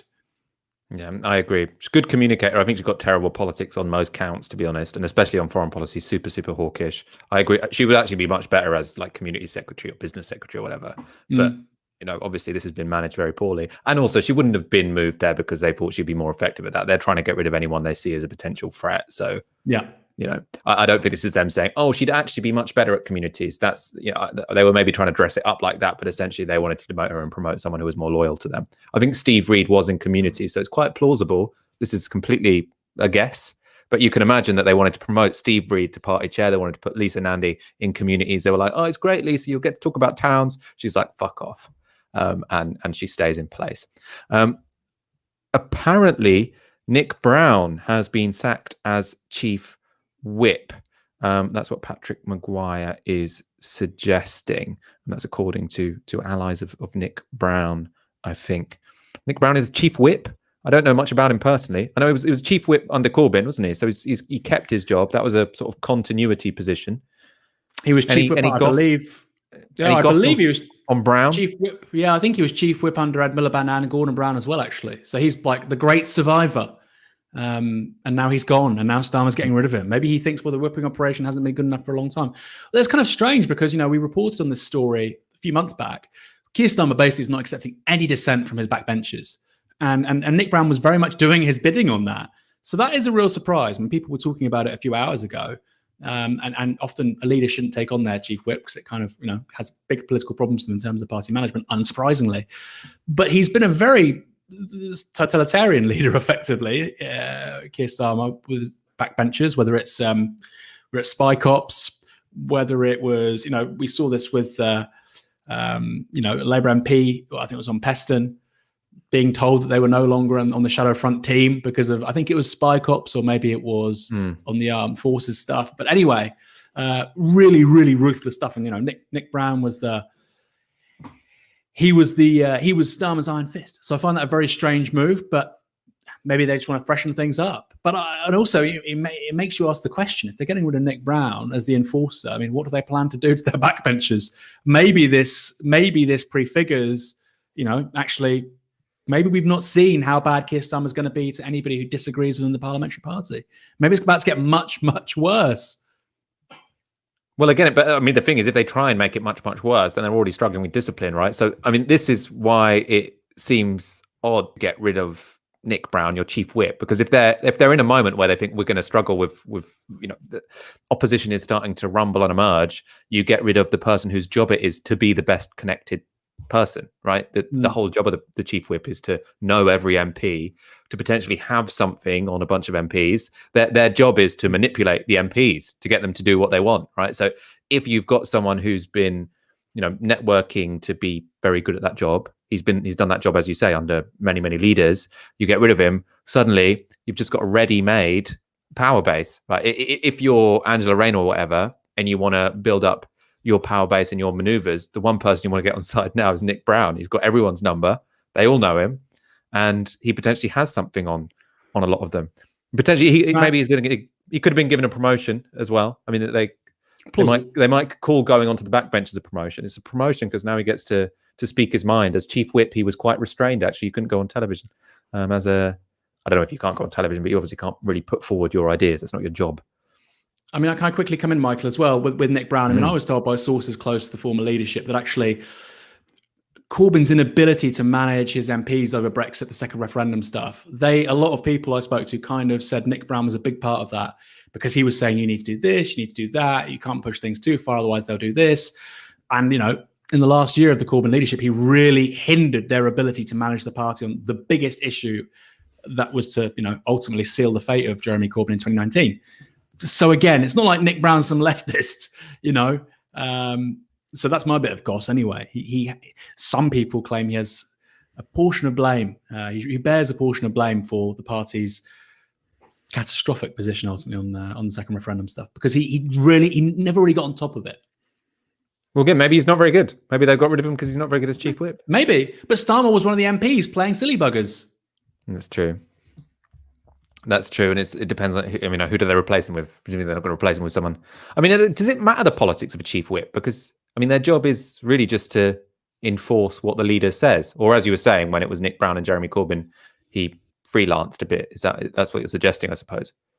He freelanced a bit, as I understand. He only really freelanced a bit with the Brexit stuff, and those were also very difficult political conditions. So maybe he was just stretched as an individual, but he.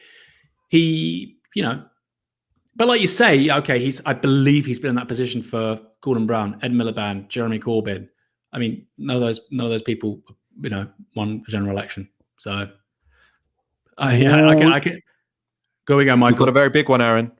Go on. Annalise Dodds has been sacked as shadow chancellor. She will be offered a new role within the shadow cabinet. No surprises there. I mean, they were briefing. Reeves.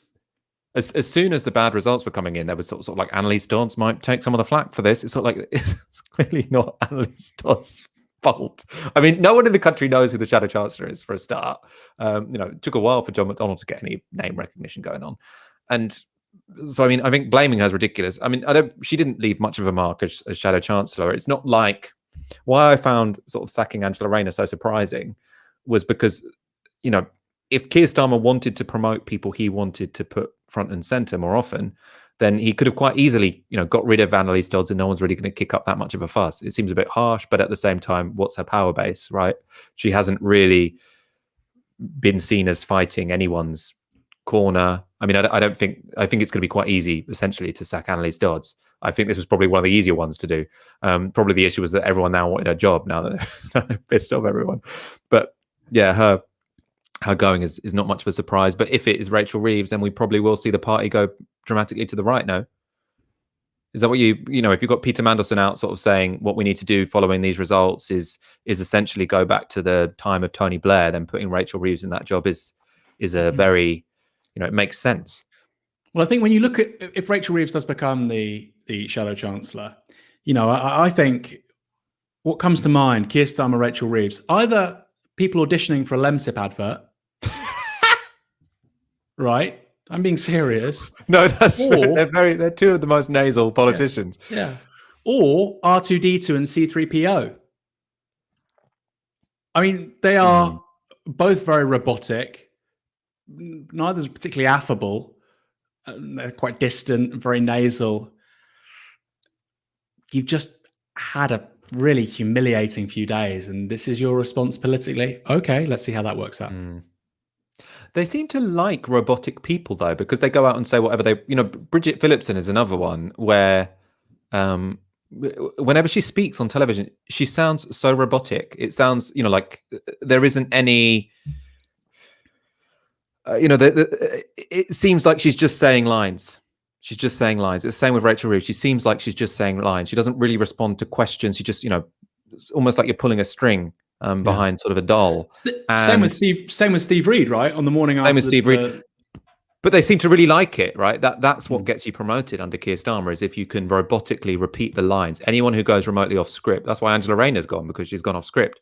But it turns out that people don't actually really warm to people who are very robotic. Of course, Keir Starmer's the obvious one. I missed out Keir Starmer there. Keir Starmer, as well as Rachel Reeves, Bridget Phillipson, are very sort of like, I'll give you my robot answer. I'm not very good at communicating with the audience, and I'm not very good at responding naturally to a question. So you've got this lineup of really, really, I mean, they all sound quite similar, and it doesn't seem like a particularly good idea to me.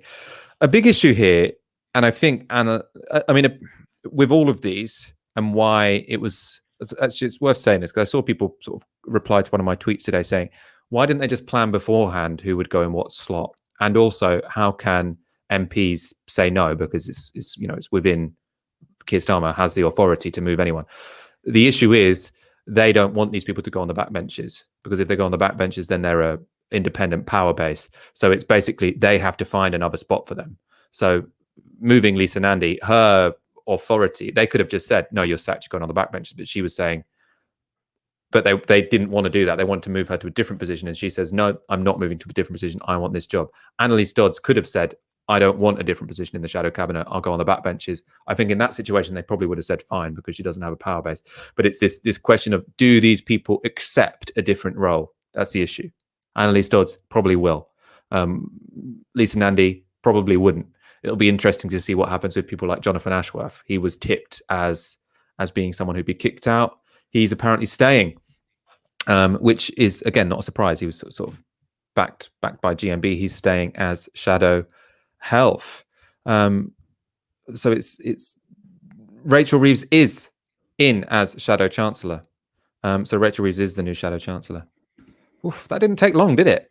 I mean, there were people saying in that leadership election, Keir Starmer, the first thing he'll do is get Rachel Reeves. She was the one who said Labour weren't tough enough on benefit claimants, and that Labour is the party of people in work. Implying it's not the. Oh no, she did just say Labour is not the party for people on benefits, right? And she is now shadow chancellor. So proper. Can I just say, Michael, I'm not voting for that in the next general election. I mean, I think a lot of people will have that reaction. Oh, Annalise Dodds is being demoted to party chair. God, that's embarrassing, isn't it? Like she's clearly wasn't. She's only been an MP since 2017. So party chair, again, it's meant to be the senior role, organisational role. Because she's a technocrat, right? That was both her strength and her weakness. She seems like someone who's got a grasp of the detail of academic. She's an economist, got PhD in economics, academic. But now she's been put in this organisational role. I mean, they would have been like, it's an important position. Angela Rayner used to have it. Rachel Reeves, as shadow chancellor, is to the right Rachel of what Reeves Rishi is shadow Sunak. chancellor. Her as shadow chancellor, she is to the right of what Rishi Sunak has been over the last year. She is to the right of Rishi Sunak. I don't believe Rishi Sunak is the guy we've seen over the last year, with his background and so on, incredibly independent wealth, worked in finance and so on and so forth. But she is to the right of the chancellor that we've seen over the last 12 months. Terrifying. Wow. Starmer says he wants to stop the infighting. Oh, that's not new. That's obviously his old lines. We're still waiting to see where Wes Streeting goes and who else he's going to be putting forward. Presumably Reeves' old job, no? No, they can't. He can't have Wes Streeting shadow Michael Gove. That's got to be someone of more stature than that. I mean, maybe that could be Steve Reed. Actually, Steve Reed's a little bit older. I mean, you could plausibly put him in that position. especially if they originally intended for him to be the chair. I think, yeah, Steve Reed in Rachel Reeves' old job, I could imagine. It seems like we're not going to have. It'll be interesting to see how many more changes.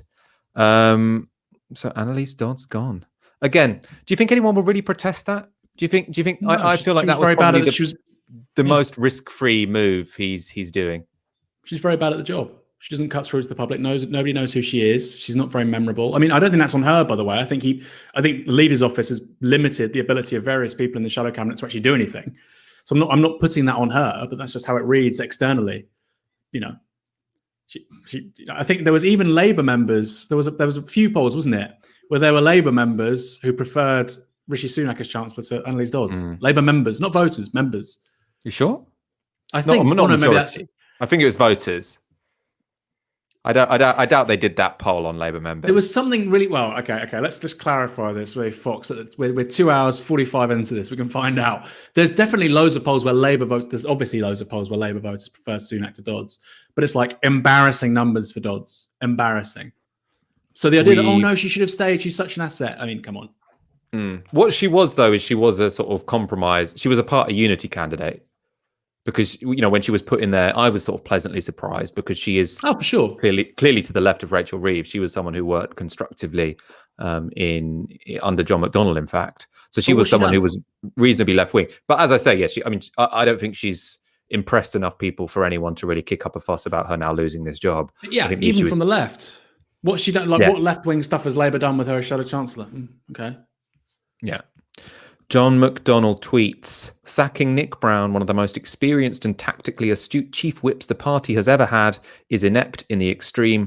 This looks like Mandelson's revenge. Oh, there must be a backstory there between Nick Brown and Mandelson. I suppose if Nick Brown was a Brownite, yeah, and then Mandelson was a Blairite, did they have lots of beef in the noughties? God, we really are reliving all of this sort of irrelevant. It's 2021. It's 2021. We've got 10 years to turn around the climate. Come on, Peter Mandelson, please. Just you be happy. Spend your time with ultra-rich billionaires who subsequently died in strange circumstances. I won't mention names, but I think we know who we're talking about. Also a close friend of Prince Andrew at one point. Hang around with those people. Do that. You do what you like. You live your life. You live your best life. But please stop taking it out on the rest of us. Yeah, this is a real move to the right, isn't it? Rachel Reeves as Shadow Chancellor. They're to the right of the Tories. They often were, during the pandemic, they often were outflanking the Tories to the right. When there was the issue of extending furlough, they would say, we need a targeted extension. So we need to extend furlough in the certain sectors which are hardest hit, et cetera, et cetera. It's too expensive to do it in all the sectors. The next week, Rishi Sunak announces, we're extending it all. Sort of like that's, it's so easy to outflank Rachel Reeves from the left. But also, what's terrifying actually as well, Michael, is what makes this worse is that at least with Corbyn and McDonnell, the Tories realise the centre has now moved. But the point is, if the Labour Party moves this far right, it means the Tories can move right as well. They don't need to. As long as they can position themselves on certain things in a different way to the Labour Party. You can outflank Labour on the left by standing still, essentially, when it comes to Keir Starmer and Rachel Reeves. All these liberal idiots, people like Ian Dunt, the FBPE people, James O'Brien. Jeremy Corbyn transformed the political conversation in this country for 5 years, and it made the Tories go in interesting and, I think, positive directions. Look what you've done. Look what you have done. Not just Keir Starmer losing Hartlepool, not just Labour. I think they're heading for a worse general election result than 2019. But actually, they've moved so far to the right now politically that Labour is now almost overtly saying, we have no answers to any of the problems of the 21st century. Congratulations, Ian Dunt and James O'Brien and all the panoply of centrist pundits who said any other leader will be 20 points ahead. Thank you so much. Thank you. We are so grateful for what you've done. Now we have Rachel Reeves, who once lambasted people on benefits as Shadow Chancellor. Great. I mean, I wonder if there will be... So Sienna Rogers is tweeting, Nick Brown and Annalise Dodds were both representatives of party unity in big roles. That is very much true. especially Annalise Dodds, I think. I mean, Nick Brown, I don't think was particularly famous among the members. Presumably he was very well networked among MPs, but Annalise Dodds was a real sort of representative for the soft left influence within the administration. Angela Rayner tipped to shadow Chancellor for the Duchy for Lancaster, shadowing Michael Gove. I'm not sure why I used the phrase tip there. That's from Sam Coates. So Angela Rayner is now in Rachel Reeves' old job.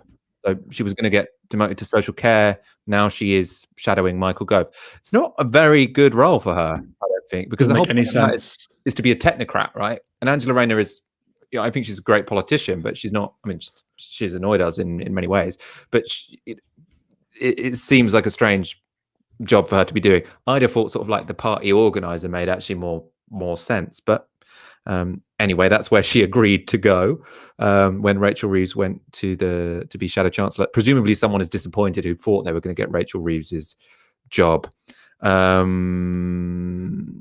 Wes Streeting in line for promotion, apparently, and we're still yet to wait to see where that will go to. Interesting. Party. It's so funny moving her to party chair. That's such a Annalise Dodds' party chair. It made much more sense to have her as Shadow Chancellor. I mean, that's. I wonder if they're going to try and spin that as a promotion. I suppose they can't spin that as a promotion because then they'll get tied in loads of knots.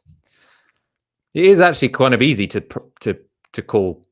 Angela Rayner kind of now has been promoted just by accident. So they tried to demote her. She said, "I don't want to be demoted," and now they have been forced essentially to promote her. That is a bigger gig than party chair, no? Being the shadow to Michael Gove. Is it?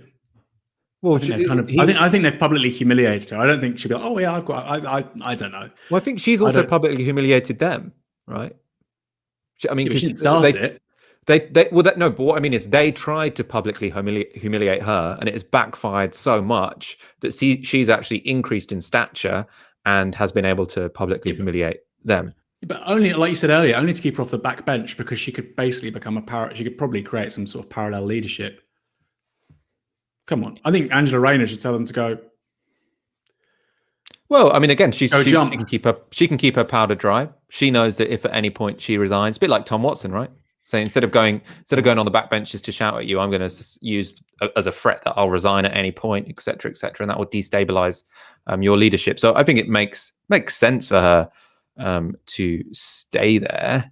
She can keep her powder dry while Rachel Reeves is going right on the economy, and she'll presumably continue to say things that, you know, if it was up to me, and I'll be happy to do it, suspend thousands of Labour Party members.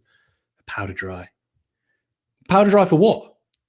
Well, as I say, I don't. Well, to become leader. I mean, she wants to. I think she's an ambitious person, right? So why would you serve? Okay, well, we'll see. We're proof in the eating, right? We'll know in 6 months. Why would you serve in a shadow cabinet if you want to become leader? I mean, that's what Keir Starmer did. Serving the shadow cabinet is a great thing to do if you want to become leader. Entirely different context, though, Michael.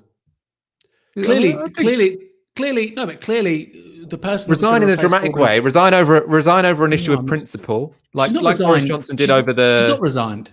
She's not resigned. She was kicked out. No, but you keep your powder dry until you resign over an issue of principle. Is that what Boris Johnson did, right? So he takes that job as foreign secretary, then he waits until the Chequers agreement for him to resign in a sort of flamboyant way, where he says, I resigned on a position of principle. Then he comes back and challenges for the leadership. That's what I'd do if I was Angela Rayner. I'd take that job, be quite happy that I've publicly humiliated Keir Starmer by forcing him to give me a promotion, and then when there is an issue that I can pretend is principle. I don't know if she's a principled person. I don't think she will. I don't think she will do that. I think Boris Johnson's quite good at politics. I think quite a few of these people aren't as good as politics. I think Angela Rayner is actually okay, but I think generally speaking, she's proved herself to be quite astute this weekend. Actually, no, I know. But my point is, she's definitely won this round. The idea that the Tories do this, therefore that Labour should do something similar, I just don't think. And you're saying, well, Starmer was in Corbyn's shadow cabinet. That was because it was clear to Starmer that if he wanted to lead the party, he had to be seen as an ally of Jeremy Corbyn. I don't think the next leader of the Labour Party will necessarily have to be close to Keir Starmer. I agree that a wrecker won't. It will help the next leader of the Labour Party to see like they were a constructive team player. That always helps in Labour. Well, we don't know, does it? I suppose it didn't for Jeremy Corbyn.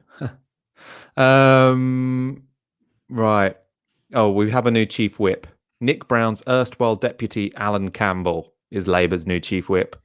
Now, that's, I think you're really cool if you follow cabinet reshuffles, but if you know who Alan Campbell is, you probably are a bit of a nerd. Do you know who Alan No Campbell is? You know what's Sorry, interesting? I don't want to offend the 2 viewers who know who Alan Campbell is. Labour have like 200 MPs, but I swear to God, I keep on hearing new MPs, and I'm like, I've never heard of this person. Like Labour MPs, I was like, I thought they had 200. It's like they got 2,000. Alan Campbell, no. Oh, is it Alan as in Alan L-U-N? A-L-A-N. No, I never heard of the guy. Alan Campbell. I never heard of the guy. Wes Streeting is going to be given a new brief on child poverty. Nick Brownell. Angela Rayner to be Shadow Chancellor of the Duchy of Lancaster, focused on the future of work, which is interesting gig. I think she'll be happy with that. I think she's won this round. I mean, this is a very strange. You know what's really funny is that somebody like Paul Mason, some of the sort of soft lefty people who backed Starmer will be like, yeah, actually, this is really good. Like, actually, Angela Rayner's going to talk about the future of work and like the care economy. It's like, what the hell are you talking about? Some people are going to love this. Oh, yeah, we've got, Wes Streeting on child poverty. Come on, this is window dressing. The big story here is Rachel Reeves going to Shadow Chancellor. It's going to really shift Labour to the right on the economy. Not good. No, I think that's true. I mean, I'm not excited about her doing that job. I think she'll be very happy with this. The big story here is the Labour Party is dramatically shifting to the right. Well, I think there are 2 big stories, actually. I think that the big stories out of this reshuffle is that, one, Keir Starmer has tried and succeeded to shift the party to the right in terms of putting Rachel Reeves in that very important position. But also the power of Keir Starmer has been, or the limit of it has been dramatically demonstrated because he couldn't do the reshuffle he wanted to do. And especially the personal power of him vis-a-vis Angela Rayner has been showed to be incredibly limited because he wanted to demote her and she has not been demoted, right? So I do think that story is as important as Keir Starmer's choice to shift the party to the right is Keir Starmer's limited power and influence when it comes to the Labour Party. That's not to say that Angela Rayner is some leftist and this is a huge victory for the left. But to be honest, I do think division at the top of the party does create openings for left. So I'm glad that Angela Rayner has won this round. Are you not? We've got a news story here, Michael. Can I say this? Yeah. Thangam Debonair is appointed as shadow leader of the House of Commons, replacing Valerie Vaz. Well, at least she's away from housing. I mean, she was terrible at housing. Shadow leader of the House of Commons. So that's the opposite of Jacob Rees-Mogg, isn't it? Yeah. A sideways move. If anything, kind of demotion, actually. Well, because you're not talking about anything that anyone... It's one of those jobs which means it kind of makes sense because Thangam Debonair, actually, they do roll out quite a lot. She's often on like Politics Live and stuff. And I suppose a job without brief means they can just send her out to talk about anything. And they can put someone in. Yeah. I mean, her politics are appalling. I mean, we've talked about her. She was also when she was on Any Questions, what did she say to Ash? Like she should be kicked out of the party. Didn't say why. And Ash had spoken about like bringing the centre left and the left together, and then she's like, no, kick them all out. The early days of 2020 where they were sort of high on their own supply. Again, a really poor politician. Really, really poor. Bristol West, the Greens already pushed them close next time. It's not, it's 27,000 majority, so they're not going to win it. But I think people like that, people like Rosie Duffield in Canterbury, they think that they're winning those seats because of them, rather than because of the sociological trends, because of the policy offer, because of the activists. I think that she's going to find out the hard way. But anyway, that's not really it. Like you say, not a big story. At the moment, it's Rachel Reeves. Annalise Dodds will be chairing the post-elections policy review, I'm told. Policy reviews are meaningless. What policy? There's no policy to review. Well, this is going to be the outward vision. This is going to be the vision of looking out to the country, and winning back with an inspiring vision about inequality. In a way, if she's not a good performer, but she can write a decent paper, these all make sense as well as, I mean, most of it's a factional thing, but some of it does, make a bit of sense. No, Michael, none of it makes sense. They're moving things around so they could get Rachel Reeves into Shadow Chancellor, which was what we've been saying since day one. That was what they wanted to do all along. Yeah. No, of course. I mean, of course. That's why they're getting rid of Dodds. But I'm just saying, I can see why she'll take that job. Rebecca Long-Bailey should have been the Shadow Chancellor. I would have preferred that, but I mean, I didn't expect that to happen. At the start. No, I know that it. I'm just saying, if you're talking about the best person for the job, I mean, that's probably, you'd hope that's what it's about. I mean, it should have been Rebecca Long-Bailey. She had a similar-ish role in the Shadow Treasury under Jeremy Corbyn with John McDonnell. She's the only person I'd seen who sort of bested Rishi Sunak in a debate in the run-up to the 2019 general election. She would have been great. Non-Southern accent, I suppose, Annalise Dodds is Scottish. You could say, make the same argument. But in trying to appeal to certain voters, they hear somebody who, they might give a second chance to.